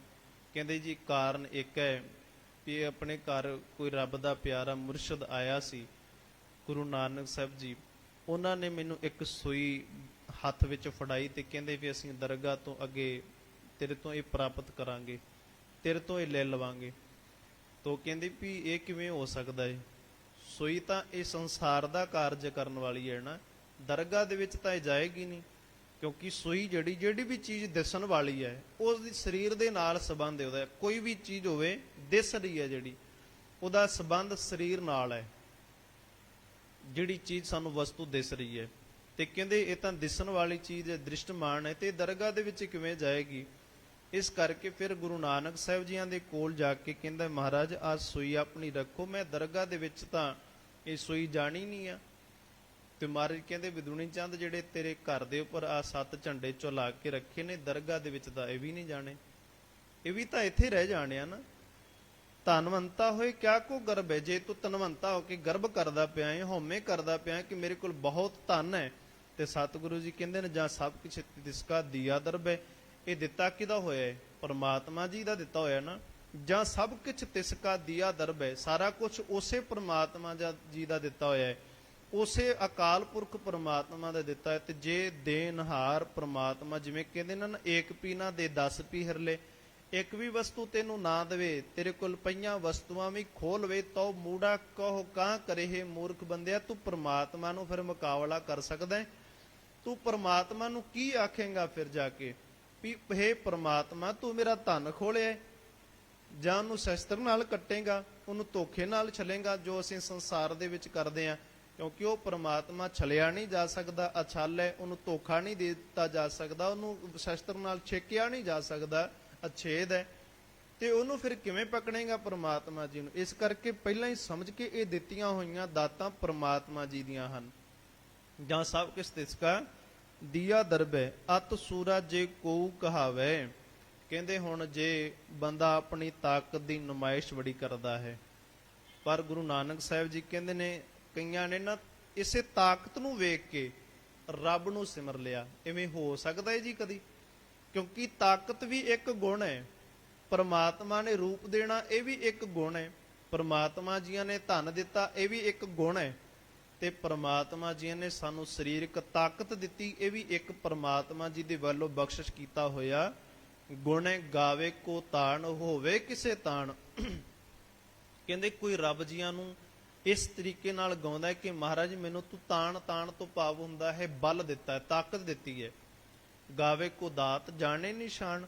ਕਹਿੰਦੇ ਕੋਈ ਪ੍ਰਮਾਤਮਾ ਜੀਆਂ ਦੀਆਂ ਦਿੱਤੀਆਂ ਦਾਤਾਂ ਨੂੰ ਪ੍ਰਮਾਤਮਾ ਦੀ ਨਿਸ਼ਾਨੀ ਸਮਝ ਕੇ ਉਹਨੂੰ ਰੱਬ ਜੀਆਂ ਨੂੰ ਗਾ ਰਿਹਾ ਹੈ। ਕੋਈ ਪ੍ਰਮਾਤਮਾ ਜੀ ਵੱਲੋਂ ਬਖਸ਼ਿਸ਼ ਕੀਤੇ ਹੋਏ ਤਾਣ ਨੂੰ ਗਾ ਰਿਹਾ ਹੈ ਕਿ ਮਹਾਰਾਜ ਮੈਨੂੰ ਇੰਨੀ ਤਾਕਤ ਦਿੱਤੀ ਹੈ, ਇੰਨੀ ਸਮਰੱਥਾ ਦਿੱਤੀ ਹੈ, ਮੈਂ ਤੇਰੇ ਗੁਣ ਗਾਉਂਦਾ, ਮੈਂ ਤੇਰੇ ਨਾਮ ਨੂੰ ਜਪਦਾ ਹੈ, ਤੇਰਾ ਧਿਆਨ ਧਰਦਾ ਹੈ ਮੈਂ। ਸੋ ਸਤਿਗੁਰੂ ਜੀ ਕਹਿੰਦੇ ਨੇ ਪਰ ਕਈ ਵਾਰੀ ਇਹ ਤਾਣ ਬੰਦਾ ਆਮ ਸੰਸਾਰੀ ਲੋਕਾਂ ਦੇ ਵਿੱਚ ਲਾਉਣ ਵਾਸਤੇ ਤੁਰ ਪੈਂਦਾ ਹੈ। ਅਤ ਸੂਰਾ ਜੇ ਕੋ ਕਹਾਵੇ। ਕਹਿੰਦੇ ਜੇ ਕੋਈ ਆਪਣੇ ਆਪ ਨੂੰ ਬਹੁਤ ਵੱਡਾ ਸੂਰਮਾ ਕਹਾਉਂਦਾ ਹੈ, ਪ੍ਰਭ ਕੀ ਕਲਾ ਬਿਨਾ ਕਾ ਧਾਵੇ। ਜੇ ਪਰਮਾਤਮਾ ਉਹਨੂੰ ਤਾਣ ਹੀ ਨਾ ਦਿੰਦਾ ਤੇ ਉਹ ਕਿੱਥੋਂ ਤਿਕਰ ਤੁਰ ਸਕਦਾ ਸੀ। ਪ੍ਰਭ ਕੀ ਕਲਾ ਹੈ ਨਾ, ਰੱਬ ਦੀ ਰਜ਼ਾ ਹੈ। ਸੋ ਇਵੇਂ ਕਰਕੇ ਜਿਵੇਂ ਸੁਲਹੀ ਖਾਨ ਗੁਰੂ ਅਰਜਨ ਸਾਹਿਬ ਜੀਆਂ ਦੇ ਉੱਪਰ ਬਹੁਤ ਵੱਡੀ ਫੌਜ ਲੈ ਕੇ ਚੜ ਕੇ ਆਉਂਦਾ ਹੈ, ਆਪਣੇ ਆਪ ਨੂੰ ਬੜਾ ਵੱਡਾ ਸੂਰਮਾ ਕਹਾਉਂਦਾ ਹੈ ਤੇ ਆਪਣੇ ਆਪ ਨੂੰ ਵੱਡਾ ਵੱਡਾ ਤਾਕਤਵਰ ਕਹਾਉਂਦਾ ਹੈ। ਕਹਿੰਦਾ ਮੈਂ ਗੁਰੂ ਅਰਜਨ ਸਾਹਿਬ ਜੀਆਂ ਨੂੰ ਪਕੜ ਲੈਣਾ ਜਾਂ ਉਹਨਾਂ ਨੂੰ ਖਤਮ ਕਰ ਦੇਣਾ ਹੈ। ਪ੍ਰਿਥੀ ਚੰਦ ਦੀ ਸ਼ਹਿ ਦੇ ਕਰਕੇ ਨਾਲ ਆਉਂਦਾ ਹੈ। ਪਰ ਕਹਿੰਦੇ ਨੇ ਗੁਰੂ ਅਰਜਨ ਸਾਹਿਬ ਜੀ ਕਹਿੰਦੇ ਨੇ ਕਿ ਰੱਬ ਜੀਆਂ ਦੇ ਅੱਗੇ ਅਰਦਾਸ ਕੀਤੀ ਤੇ ਜਿਹੜਾ ਸੁਲਹੀ ਖਾਨ ਆਪਣੇ ਆਪ ਨੂੰ ਬੜਾ ਵੱਡਾ ਬਲੀ ਕਹਾਉਂਦਾ ਸੀ, ਉਹ ਸੁਲਹੀ ਖਾਨ ਰੱਬ ਜੀਆਂ ਦੇ ਵੱਲੋਂ ਅਜਿਹੀ ਮਾਰ ਪਈ ਹੋਏ ਮੁਆ ਨਾਪਾਕ, ਉਹ ਨਾਪਾਕ ਹੋ ਕੇ ਮਰਿਆ, ਭੱਠੇ ਦੇ ਵਿੱਚ ਡਿੱਗ ਪੈਂਦਾ ਹੈ ਘੋੜੇ ਸਮੇਤ, ਜਿੱਥੇ ਇੱਟਾਂ ਪੱਕਦੀਆਂ ਨੇ। ਉਹ ਬਹੁਤ ਵੱਡੀ ਬਹੁਤ ਜ਼ਿਆਦਾ ਜਿਹੜੀ ਹੈ ਅੱਗ ਹੁੰਦੀ ਹੈ। ਅੱਜ ਵੀ ਉਸ ਅੱਗ ਦੇ ਵਿੱਚ ਕੋਈ ਪ੍ਰਾਣੀ ਕੋਲਾ ਸੁੱਟਦਾ ਜਾਂ ਉਹਦੇ ਉੱਪਰ ਮਿੱਟੀ ਪਾਉਂਦਾ ਜਾਂ ਭੱਠੇ ਦੇ ਉੱਤੇ ਤੁਰਦਾ ਫਿਰਦਾ ਡਿੱਗ ਪਵੇ ਨਾ, ਤੇ ਜੇ ਕਿਧਰੇ ਕੋਈ ਛੇਤੀ ਹੋ ਜਾਵੇ ਤੇ ਉਹਨੂੰ ਕੱਢ ਲਿਆ ਜਾਂਦਾ ਹੈ, ਬਚ ਸਕਦਾ ਹੈ। ਪਰ ਜੇ ਕੋਈ ਡਿੱਗ ਪਵੇ ਤੇ ਉਹਨੂੰ ਬਾਹਰ ਨਹੀਂ ਕੱਢਿਆ ਜਾਂਦਾ, ਕਿਉਂਕਿ ਸਰੀਰ ਇੰਨੀ ਜ਼ਿਆਦਾ ਛੇਤੀ ਸੜ ਜਾਂਦਾ ਹੈ, ਉੱਥੇ ਇੰਨੀ ਭਿਆਨਕ ਅੱਗ ਹੁੰਦੀ। ਕਿਉਂਕਿ ਕੱਚੀਆਂ ਇੱਟਾਂ ਨੂੰ ਪੱਕਿਆਂ ਕਰਨਾ ਹੈ ਤੇ ਕਿੰਨੀ ਅੱਗ ਜ਼ਿਆਦਾ ਤੇਜ਼ ਹੋਵੇਗੀ, ਇੱਟਾਂ ਲਾਲ ਹੋ ਜਾਂਦੀਆਂ ਨੇ ਬਿਲਕੁਲ। ਜੇ ਉਹਦੇ ਵਿੱਚ ਕੋਈ ਸਰੀਰ ਡਿੱਗ ਪਵੇ ਤੇ ਉਹਨੂੰ ਬਾਹਰ ਨਹੀਂ ਕੱਢਿਆ ਜਾਂਦਾ। ਕਿਉਂ? ਕਿਉਂਕਿ ਉਹ ਸਰੀਰ ਦਾ ਬਚਦਾ ਹੀ ਕੁੱਖ ਨਹੀਂ ਹੈ, ਉਸ ਦੀ ਬਚਣ ਦੀ ਕੋਈ ਆਸ ਹੀ ਨਹੀਂ ਰਹਿੰਦੀ। ਇਸ ਕਰਕੇ ਉਹਨੂੰ ਸੁੱਟ ਦਿੱਤਾ ਜਾਂਦਾ ਵਿੱਚ ਵੀ ਸਰੀਰ ਦਾ ਹੁਣ ਚੰਗੀ ਤਰ੍ਹਾਂ ਸੰਸਕਾਰ ਹੋ ਸਕੇ, ਸਰੀਰ ਚੰਗੀ ਤਰ੍ਹਾਂ ਜਲ ਸਕੇ। ਇਹ ਪੱਠੇ ਦੇ ਵਿੱਚ ਘੋੜੇ ਸਮੇਤ ਡਿੱਗ ਪੈਂਦਾ ਹੈ। ਸੁਲੀ ਖਾਂ ਮਰ ਜਾਂਦਾ ਹੈ, ਖਤਮ ਹੋ ਜਾਂਦਾ ਹੈ। ਜ਼ਕਰੀਆ ਖਾਂ ਇਹ ਵੀ ਗੁਰੂ ਘਰ ਦੇ ਵਿੱਚ ਜਿਨ੍ਹਾਂ ਨੇ ਭਾਈ ਤਾਰੂ ਸਿੰਘ ਦੀ ਖੋਪਰੀ ਉਤਾਰ ਦਿੱਤੀ ਸੀ, ਇਹ ਜ਼ਕਰੀਆ ਖਾਨ ਦਾ ਕਾਰਾ ਸੀ। ਅੰਤ ਸਮੇਂ ਭਾਈ ਤਾਰੂ ਸਿੰਘ ਜੀਆਂ ਨੂੰ ਇਹ ਕਹਿੰਦਾ, ਮੈਂ ਤੇਰੇ ਸਿਰ ਦੇ ਵਿੱਚ ਜੁੱਤੀਆਂ ਮਾਰ ਮਾਰ ਕੇ ਤੇਰੇ ਵਾਲ ਜਿਹੜੇ ਨੇ ਉਹ ਖੇਡਦੇ ਨੇ, ਤੂੰ ਕੇਸਾਂ ਨੂੰ ਬੜਾ ਪਿਆਰ ਕਰਦਾ ਹੈ ਨਾ।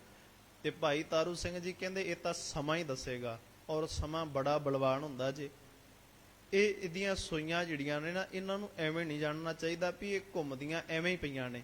ਅਸਲ ਦੇ ਵਿੱਚ ਸਾਨੂੰ ਚੇਤੇ ਕਰਾਰੀਆਂ ਹੁੰਦੀਆਂ ਨੇ ਵੀ ਭਾਈ ਇਹ ਸਮਾਂ ਤੇਰੇ ਤੇ ਘੁੰਮ ਕੇ ਕਦੇ ਵੀ ਆ ਸਕਦਾ ਹੈ। ਕਬੀਰ ਸਾਹਿਬ ਜੀ ਕਹਿੰਦੇ ਨੇ ਨਾ, ਕਬੀਰ ਗਰਭ ਨਾ ਕੀਜੀਏ ਰੰਕ ਨਾ ਹਸੀਏ ਕੋਏ। ਕਦੀ ਵੀ ਗਰਭ ਦੇ ਵਿੱਚ ਆ ਕੇ, ਹਉਮੈ ਅਹੰਕਾਰ ਦੇ ਵਿੱਚ ਆ ਕੇ ਕਦੀ ਕਿਸੇ ਗਰੀਬੀ ਦੀ ਮਜ਼ਾਕ, ਗਰੀਬ ਦਾ ਮਜ਼ਾਕ ਨਾ ਉਡਾਓ। ਸਾਨੂੰ ਲੱਗਦਾ ਇਹ ਚੀਜ਼ਾਂ ਮਜ਼ਾਕ ਹੈਗੀਆਂ ਨੇ, ਇਹ ਚੀਜ਼ਾਂ ਹੈਗੀਆਂ ਨਹੀਂ ਆ। ਇਹ ਕਿਵੇਂ ਹੋ ਸਕਦਾ ਹੈ? ਸਾਡੇ ਕੋਲ ਬਹੁਤ ਧਨ ਹੈ, ਸਾਨੂੰ ਕਿਤੇ ਗਰੀਬੀ ਦੀ ਨੁਮਾਇਸ਼ ਨਹੀਂ ਹੋ ਸਕਦੀ, ਕੁਛ ਨਹੀਂ ਹੋ ਸਕਦਾ ਸਾਨੂੰ। ਕਬੀਰ ਗਰਭ ਨਾ ਕੀਜੀਏ ਰੰਕ ਨਾ ਹਸੀਏ ਕੋਏ। ਕਦੀ ਕਿਸੇ ਗਰੀਬ ਨੂੰ ਵੇਖ ਕੇ ਹੱਸੋ ਨਾ। ਅਜੇ ਸੋ ਨਾਉ ਸਮੁੰਦਰ ਮੈਂ, ਅਜੇ ਬੇੜੀ ਸਮੁੰਦਰ ਦੇ ਵਿੱਚ ਹੈ। ਅਜੇ ਸਾਡੀ ਨਾਉ ਸਮੁੰਦਰ ਦੇ ਵਿੱਚ ਹੈ। ਕਿਆ ਜਾਣਾ ਕਿਆ ਹੋਏ, ਕੀ ਪਤਾ ਵੀ ਛੱਲ ਆਏਗੀ ਤੇ ਡੁੱਬ ਜਾਏਗੀ, ਕੋਈ ਪਤਾ ਨਹੀਂ ਹੈਗਾ। ਸਰੀਰ ਦੇ ਵਿੱਚੋਂ ਹੀ ਇਹੋ ਜਿਹੀਆਂ ਬਿਮਾਰੀਆਂ ਨਿਕਲ ਆਉਂਦੀਆਂ ਨੇ ਜਿਹੜੀਆਂ ਧਨ ਖਤਮ ਕਰ ਦਿੰਦੀਆਂ ਨੇ। ਘਰ ਬਾਹਰ ਵਿਕ ਜਾਂਦੇ ਨੇ ਬੰਦੇ ਦੇ, ਤਦੋਂ ਵੀ ਆਪਣਾ ਇਲਾਜ ਨਹੀਂ ਕਰਾ ਸਕਦਾ। ਆਖਰਕਾਰ ਫਿਰ ਮੰਦਾ ਚਿਤਵਦਾ ਚਿਤਵਦਾ ਬੰਦਾ ਮਰ ਜਾਂਦਾ ਹੈ। ਇਸ ਕਰਕੇ ਗਰਭ ਕਿਸੇ ਚੀਜ਼ ਦਾ ਵੀ ਨਹੀਂ ਕਰਨਾ ਚਾਹੀਦਾ, ਅਹੰਕਾਰ ਕਰਨਾ ਨਹੀਂ ਚਾਹੀਦਾ। ਸੋ ਕਹਿਣ ਲੱਗੇ ਉਹ ਵਿਚਾਰਾ ਮੰਦਾ ਚਿਤਵਦਾ ਚਿਤਵਦਾ ਮਰਦਿਆ। ਜ਼ਕਰੀਆ ਖਾਨ ਕਹਿੰਦਾ, ਭਾਈ ਤਾਰੂ ਸਿੰਘ ਮੈਂ ਤੇਰੇ ਸਿਰ ਦੇ ਉੱਪਰ ਜੁੱਤੀ ਮਾਰ ਮਾਰ ਕੇ ਤੇਰੇ ਕੇਸਾਂ ਨੂੰ ਝਾੜ ਦੇਣਾ। ਤੇ ਭਾਈ ਤਾਰੂ ਸਿੰਘ ਜੀ ਕਹਿੰਦੇ ਨੇ ਇਹ ਤਾਂ ਸਮਾਂ ਹੀ ਦੱਸੇਗਾ ਵੀ ਕਿਹਦੀ ਜੁੱਤੀ ਕਿਹਦੇ ਸਿਰ ਦੇ ਵਿੱਚ ਪੈਂਦੀ ਹੈ। ਔਰ ਇਸ ਨੂੰ ਬੰਨ ਪੈ ਜਾਂਦਾ ਹੈ ਕਿਰਿਆ ਦਾ, ਜਿਹਦੇ ਕਰਕੇ ਬਹੁਤ ਭਿਆਨਕ ਦਰਦ ਹੁੰਦੀ ਹੈ। ਤੇ ਇਹ ਫਿਰ ਭਾਈ ਸ਼ਵੇਕ ਸਿੰਘ ਜੀਆਂ ਦੇ ਰਾਹੀਂ ਇਹ ਜਾ ਕੇ ਮਾਫੀ ਮੰਗਦਾ ਹੈ ਕਿ ਮੈਨੂੰ ਮਾਫ ਕਰਾ ਦਿੱਤਾ ਜਾਵੇ, ਮੇਰੀ ਭੁੱਲ ਜਿਹੜੀ ਹੈ ਉਹਨੂੰ ਬਖਸ਼ਾ ਦਿੱਤਾ ਜਾਵੇ। ਤੇ ਫਿਰ ਜਦੋਂ ਖਾਲਸਾ ਪੰਥ ਭਾਈ ਤਾਰੂ ਸਿੰਘ ਜੀ ਨੂੰ ਪੁੱਛਿਆ ਗਿਆ ਵੀ ਉਹ ਕਹਿੰਦੇ ਜੋ ਖਾਲਸਾ ਫੈਸਲਾ ਕਰੇਗਾ ਉਹ ਮੇਰੇ ਸਿਰ ਮੱਥੇ ਹੈ। ਫਿਰ ਖਾਲਸੇ ਨੇ ਆਖਿਆ ਕਿ ਭਾਈ ਤਾਰੂ ਸਿੰਘ ਜੀ ਨੇ ਇੱਕ ਬਚਨ ਕੀਤਾ ਸੀ ਕਿ ਸਮਾਂ ਦੱਸੇਗਾ ਵੀ ਕਿਹਦੀ ਜੁੱਤੀ ਕਿਹਦੇ ਸਿਰ 'ਚ ਪੈਂਦੀ ਹੈ। ਇਸ ਕਰਕੇ ਭਾਈ ਤਾਰੂ ਸਿੰਘ ਜੀ ਦੀ ਜੁੱਤੀ ਜ਼ਕਰੀਆ ਖਾਨ ਦੇ ਸਿਰ ਵਿੱਚ ਮਾਰੀ ਜਾਵੇ, ਉਹਦੇ ਜਿਹੜਾ ਪਿਸ਼ਾਬ ਦਾ ਉਹਨੂੰ ਬੰਨ ਪਿਆ ਹੈ ਉਹ ਟੁੱਟ ਸਕਦਾ ਹੈ, ਉਹਦੀ ਸਰੀਰਕ ਦੇਹ ਰੋਗਤਾ ਹੋ ਸਕਦੀ। ਸੋ ਇਸੇ ਤਰੀਕੇ ਦੇ ਨਾਲ ਸਿਰ ਦੇ ਵਿੱਚ ਜੁੱਤੀ ਵੱਜਦੀ ਗਈ, ਉਹਨੂੰ ਸਾਹ ਸੌਖਾ ਤੇ ਕੁਝ ਸਮੇਂ ਬਾਅਦ ਉਹ ਮੌਤ ਤੇ ਘਾਟ ਉਤਾਰਿਆ ਗਿਆ। ਮੀਰ ਮਨੋ ਜਿਹੜਾ ਕਹਿੰਦਾ ਸੀ ਮੈਂ ਵੀ ਸਿੱਖਾਂ ਨੂੰ ਮਾਰ ਦੇਣਾ ਹੈ, ਖਤਮ ਕਰ ਦੇਣਾ, ਆਪਣੀ ਤਾਕਤ ਦੀ ਬਹੁਤ ਵੱਡੀ ਨੁਮਾਇਸ਼ ਕਰਦਾ ਸੀ। ਤੇ ਕਹਿੰਦੇ ਇੱਕ ਦਿਨ ਕੀ ਹੋਇਆ, ਸਿੱਖ ਜਿਹੜੇ ਨੇ ਕਮਾਦ ਗੰਨਾ ਜਿਹਨੂੰ ਕਿਹਾ ਜਾਂਦਾ, ਬਹੁਤਿਆਂ ਨੂੰ ਕਮਾਦ ਗੰਨਾ ਦਾ ਖੇਤ, ਉਸ ਗੰਨੇ ਦੇ ਖੇਤ ਵਿੱਚ ਲੁਕੇ ਸਨ, ਬੈਠੇ ਸਨ। ਤੇ ਇਹਨੇ ਘੇਰਾ ਪਾ ਲਿਆ ਆਲੇ ਦੁਆਲਿਓਂ। ਤੇ ਕਹਿੰਦੇ ਫਿਰ ਜਦੋਂ ਇਹਦਾ ਘੋੜਾ ਉੱਥੇ ਨੇੜੇ ਪਹੁੰਚਿਆ ਨਾ, ਤੇ ਅੰਦਰੋਂ ਇੱਕੇਦਮ ਗੋਲੀਆਂ ਚੱਲਣ ਦੀ ਆਵਾਜ਼ ਜਦੋਂ ਆਈ ਤੇ ਘੋੜਾ ਡਰ ਕੇ ਭੱਜਿਆ। ਡਰ ਕੇ ਭੱਜਣ ਦੇ ਨਾਲ ਇਹਦਾ ਜਿਹੜਾ ਪੈਰ ਹੈ ਮੀਰ ਮਨੂ ਦਾ, ਉਹ ਰਕਾਬ ਦੇ ਵਿੱਚ ਫਸ ਜਾਂਦਾ ਹੈ। ਘੋੜੇ ਦੇ ਵੀ ਰਕਾਬ ਜਿਹੜੀ ਇੱਕ ਹੁੰਦੀ ਲਗਾਮ ਜਿਹੜੀ ਹੱਥ 'ਚ ਫੜੀ ਦੀ ਹੈ, ਇੱਕ ਰਕਾਬ ਜਿਹਦੇ ਵਿੱਚ ਪੈਰ ਰੱਖੀਦਾ, ਉਹਦੇ ਵਿੱਚ ਪੈਰ ਫਸ ਗਿਆ। ਤੇ ਇਹਦਾ ਜਿਹੜਾ ਸਿਰ ਹੈ ਉਹ ਘੋੜੇ ਦੀਆਂ ਪਿਛਲੀਆਂ ਲੱਤਾਂ ਨਾਲ ਵੱਜਦਾ ਤੇ ਘੋੜਾ ਹੋਰ ਜ਼ਿਆਦਾ ਦੌੜਦਾ ਹੈ। ਸੋ ਕਹਿੰਦੇ ਉਸ ਦੌੜਨ ਦੇ ਕਰਕੇ ਇਹਦਾ ਸਰੀਰ ਬਿਲਕੁਲ ਬਿਖਰ ਗਿਆ, ਮਰ ਗਿਆ ਫਿਰ ਮੀਰ ਮਨੂ।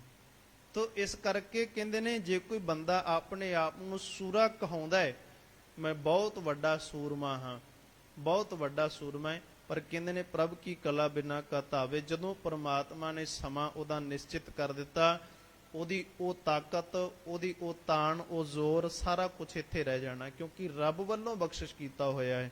ਤੇ ਸਤਿਗੁਰੂ ਜੀ ਕਹਿੰਦੇ ਨੇ ਜੇ ਕੋ ਹੋਏ ਬਹਿ ਦਾਤਾਰ, ਜੇ ਬੰਦੇ ਕੋਲ ਕੁਝ ਵਸਤੂਆਂ ਨੇ ਤੇ ਉਹ ਦਾਤਾਰ ਬਣ ਜਾਵੇ ਕਿ ਮੈਂ ਹੁਣ ਦਾਤਾਂ ਵੰਡਦਾ ਪਿਆ ਤੇ ਮੈਂ ਦਾਤਾਰ ਹਾਂ। ਗੁਰਬਾਣੀ ਨੇ ਇਹ ਸਿੱਧ ਕੀਤਾ, ਦੱਦਾ ਦਾਤਾ ਏਕ ਹੈ ਸਭ ਕੋ ਦੇਵਨਹਾਰ। ਅਸੀਂ ਸਾਰੇ ਜੀਵ ਜਗਤ ਦੇ ਭਿਖਾਰੀ ਹਾਂ ਤੇ ਇੱਕ ਅਕਾਲ ਪੁਰਖ ਪਰਮਾਤਮਾ ਸਾਨੂੰ ਦਾਤਾ ਦੇਣ ਵਾਲਾ ਹੈ। ਜਗਤ ਭਿਖਾਰੀ ਫਿਰਤੈ ਸਭ ਕੋ ਦਾਤਾ ਰਾਮ, ਸਾਰਿਆਂ ਨੂੰ ਦਾਤਾ ਦੇਣ ਵਾਲਾ ਪਰਮਾਤਮਾ ਹੈ। ਪਰ ਬੰਦਾ ਜੇ ਕੋਈ ਦਾਨ ਕਰਕੇ ਆਖੇ ਕਿ ਮੈਂ ਬਹੁਤ ਵੱਡਾ ਦਾਨੀ ਹਾਂ, ਤੇ ਉਹਨੂੰ ਮਹਾਰਾਜ ਕਹਿੰਦੇ ਨੇ ਤਿਸ ਦੇਨ ਹਾਰ ਜਾਣੇ ਗਵਾਰ। ਉਸ ਮੂਰਖ ਨੂੰ ਆਖਿਆ ਜਾਵੇ ਵੀ ਵਸਤੂਆਂ ਤੂੰ ਕਿੱਥੋਂ ਪ੍ਰਗਟ ਕੀਤੀਆਂ, ਤੈਨੂੰ ਦਾਤੇ ਨੇ ਦਿੱਤੀਆਂ ਨਾ, ਰੱਬ ਨੇ ਦਿੱਤੀਆਂ ਨਾ ਦਾਤਾਂ ਲੈ ਕੇ ਪ੍ਰਮਾਤਮਾ ਜੀ ਤੋਂ, ਤੇ ਆਪ ਤੂੰ ਦਾਤਾਰ ਬਣਿਆ ਹੋਇਆ ਹੈ। ਇਹਦਾ ਮਤਲਬ ਇਹ ਨਹੀਂ ਅਸੀਂ ਦਾਨ ਨਹੀਂ ਕਰਨਾ, ਅਸੀਂ ਦੂਜੇ ਦਾ ਭਲਾ ਨਹੀਂ ਕਰਨਾ। ਅਸੀਂ ਸਾਰੇ ਜੀਵ ਇੱਕ ਦੂਸਰੇ ਦੇ ਕੁਝ ਲੱਗਦੇ ਆ, ਸਾਡਾ ਸਰੀਰਾਂ ਦਾ ਇੱਕ ਦੂਜੇ ਨਾਲ ਕੋਈ ਰਿਸ਼ਤਾ ਹੈ। ਉਹ ਗੱਲ ਵੱਖਰੀ। ਅੱਜ ਜ਼ਾਤਾਂ ਪਾਤਾਂ ਦੇ ਵਿੱਚ ਭੇਦ ਭਾਵ, ਰੂਪ ਰੰਗ ਦੇ ਵਿੱਚ ਅਸੀਂ ਕਾਲਾ ਗੋਰਾ ਇਹਦੇ ਵਿੱਚ ਪੈ ਗਏ ਤੇ ਅਸੀਂ ਇੱਕ ਦੂਜੇ ਨਾਲ ਨਫ਼ਰਤ ਕਰਨ ਲੱਗ ਪਏ। ਪਰ ਹੈ ਤਾਂ ਏਕਲ ਮਾਟੀ ਕੁੰਚਰ ਚਿੰਟੀ ਭਾਂਜਨ ਹੈ ਬਹੁ ਨਾਨਾਰੇ। ਸਾਰਿਆਂ ਨੂੰ ਇੱਕੋ ਮਿੱਟੀ ਲੱਗੀ ਹੋਈ ਹੈ, ਸਾਰਿਆਂ ਦਾ ਪੰਜਾਂ ਤੱਤਾਂ ਦਾ ਸਰੀਰ ਹੈ। ਅੱਜ ਕਿਸੇ ਨੇ ਮਰ ਜਾਣਾ, ਕੱਲ ਨੂੰ ਅਸੀਂ ਮਰ ਜਾਣਾ, ਕੱਲ ਨੂੰ ਸਾਡੇ ਹੋਰ ਕੋਈ ਜਿਹੜਾ ਆਵੇਗਾ ਉਸ ਨੇ ਚਲੇ ਜਾਣਾ ਹੈ। ਜਿਵੇਂ ਬਾਬਾ ਫਰੀਦ ਜੀ ਕਹਿੰਦੇ ਨੇ ਨਾ, ਕਹਿੰਦੇ ਫਰੀਦਾ ਕਿੱਥੇ ਤੈਂਡੇ ਮਾਪਿਆਂ, ਕਿੱਥੇ ਚਲੇ ਗਏ ਤੇਰੇ ਮਾਪੇ। ਜਿੰਨੀ ਤੂੰ ਜਣਿਓ, ਜਿਨ੍ਹਾਂ ਨੇ ਤੈਨੂੰ ਜੰਮਿਆ ਪੈਦਾ ਕੀਤਾ, ਤੈ ਪਾਸੋਂ ਉਹ ਲੱਦ ਗਏ, ਤੇਰੇ ਪਾਸੋਂ ਉਹ ਚਲੇ ਗਏ। ਤੂੰ ਅਜੇ ਵੀ ਨਹੀਂ ਭਰੋਸਾ ਕਰਦਾ ਵੀ ਮੌਤ ਹੈਗੀ ਹੈ, ਤੈਨੂੰ ਅਜੇ ਵੀ ਯਕੀਨ ਨਹੀਂ ਹੈਗਾ। ਸੋ ਇਸ ਕਰਕੇ ਜਿਤ ਆਸਨ ਹਮ ਬੈਠੇ ਕੇਤੇ ਬੈਸ ਗਿਆ, ਜਿੱਥੇ ਅਸੀਂ ਬੈਠੇ ਆ ਇਸ ਆਸਨ ਤੇ ਬੈਠ ਬੈਠ ਕੇ ਕਈ ਚਲੇ ਗਏ, ਅਸੀਂ ਵੀ ਚਲੇ ਜਾਵਾਂਗੇ। ਸਤਿਗੁਰੂ ਜੀ ਕਹਿੰਦੇ ਨੇ, ਰੱਬ ਕਹਿੰਦੇ ਵੀ ਤੂੰ ਦੇਣਹਾਰ ਬੰਦਾ ਜਿਹੜਾ ਦਾਤਾਰ ਬਣਿਆ ਹੋਇਆ ਹੈ, ਉਹ ਰੱਬ ਦੀ ਨਿਗਾਹ ਦੇ ਵਿੱਚ ਮੂਰਖ ਹੈ। ਰੱਬ ਦੀਆਂ ਨਿਗਾਹਾਂ ਦੇ ਵਿੱਚ ਉਹ ਮੂਰਖ ਹੈ, ਕਿਉਂਕਿ ਉਹ ਦਾਤਾ ਬਣ ਚੁੱਕਾ ਹੈ, ਆਪਣੇ ਆਪ ਨੂੰ ਦਾਤਾਰ ਕਹਾਉਂਦਾ ਹੈ। ਪਰ ਸਤਿਗੁਰੂ ਜੀ ਕਹਿੰਦੇ, ਜਿਸ ਗੁਰ ਪ੍ਰਸਾਦ ਟੁੱਟੇ ਹੋ ਰੋਗ। ਇਹ ਸਾਰੇ ਹਉਮੈ ਦੇ ਕਾਰਨ ਨੇ। ਰੂਪ, ਧਨ ਅਤੇ ਸੂਰਮਗਤੀ, ਮੈਂ ਬਹੁਤ ਵੱਡਾ ਸੂਰਮਾ, ਤਾਣ ਤਾਕਤ, ਇਹ ਸਾਰੇ ਕੰਮ ਜਿਹੜੇ ਨੇ ਇਹ ਸਾਨੂੰ ਹੰਕਾਰ ਬਣਾਉਂਦੇ ਨੇ, ਸਾਡੇ ਅੰਦਰ ਹਉਮੈ ਪੈਦਾ ਕਰਦੇ ਨੇ।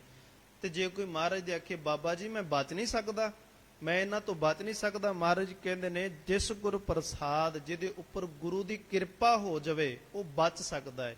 ਜਿਸ ਗੁਰ ਪ੍ਰਸਾਦ ਟੁੱਟੇ ਹਉ ਰੋਗ, ਹਉਮੈ ਦਾ ਰੋਗ ਟੁੱਟ ਜਾਵੇ, ਨਾਨਕ ਸੋ ਜਨ ਸਦਾ ਅਰੋਗ। ਉਹ ਬੰਦਾ ਸਦਾ ਲਈ ਅਰੋਗ ਹੋ ਗਿਆ, ਉਹ ਬੰਦਾ ਹਮੇਸ਼ਾ ਲਈ ਅਰੋਗ ਹੋ ਗਿਆ। ਜਿਵੇਂ ਗੁਰਬਾਣੀ ਕਹਿੰਦੀ ਹੈ, ਧਨ ਲక్ష్ਮੀ ਸੁੱਤ ਦੇਹ, ਦੇਹ ਦਾ ਅਰਥ ਹੈ ਪੂਰਨ ਤੌਰ ਤੇ ਦੇਹ ਅਰੋਗਤਾ। ਗੁਰੂ ਅਰਜਨ ਸਾਹਿਬ ਜੀਆਂ ਦਾ ਇਹ ਸ਼ਬਦ ਹੈ ਕਿ ਮਹਾਰਾਜ ਪੂਰਨ ਤੌਰ ਤੇ ਦੇਹ ਅਰੋਗਤਾ ਮਿਲੇ, ਮੈਂ ਤਾਂ ਤੇਰੇ ਨਾਮ ਨੂੰ ਜਪ ਸਕਦਾ ਹਾਂ। ਸਤਿਗੁਰੂ ਜੀ ਕਿਰਪਾ ਕਰਨ, ਸਾਡੇ ਉੱਪਰ ਵੀ ਕਿਰਪਾ ਕਰਨ। ਇਹ ਹਉਮੈ ਦਾ ਰੋਗ ਜਿਹੜਾ ਸਾਰੇ ਸੰਸਾਰ ਨੂੰ ਚੰਬੜਿਆ ਹੋਇਆ, ਕਿਉਂਕਿ ਬਹੁਤ ਵੱਡਾ ਰੋਗ ਹੈ। ਹਉਮੈ ਦੀਰਘ ਰੋਗ ਹੈ, ਬਹੁਤ ਦੀਰਘ ਦਾ ਅਰਥ ਹੁੰਦਾ ਹੈ ਬਹੁਤ ਵੱਡਾ ਰੋਗ ਹੈ, ਪਰ ਇਹਦੇ ਤੋਂ ਬਚਿਆ ਜਾ ਸਕਦਾ ਹੈ। ਗੁਰੂ ਅੱਗੇ ਅਰਦਾਸ ਕਰਕੇ, ਮਹਾਰਾਜ ਕਿਰਪਾ ਕਰੋ ਸਾਨੂੰ ਨੀਵੇਂ ਰਹਿਣ ਦਾ ਢੰਗ ਆ ਜਾਵੇ। ਸਤਿਗੁਰੂ ਜੀ ਕਿਰਪਾ ਕਰਨ, ਸਭ ਸੰਗਤਾਂ ਨੂੰ ਦੇਹ ਰੋਗਤਾ ਦੀਆਂ ਦਾਤਾਂ, ਚੜ੍ਹਦੀ ਕਲਾ ਦਾ ਜੀਵਨ ਬਖਸ਼ਿਸ਼ ਕਰਕੇ ਨਿਵਾਜਨ। ਪਿਆਰ ਸਤਿਕਾਰ ਨਾਲ ਆਖੋ ਜੀ ਵਾਹਿਗੁਰੂ ਜੀ ਕਾ ਖਾਲਸਾ, ਵਾਹਿਗੁਰੂ ਜੀ ਕੀ ਫਤਿਹ।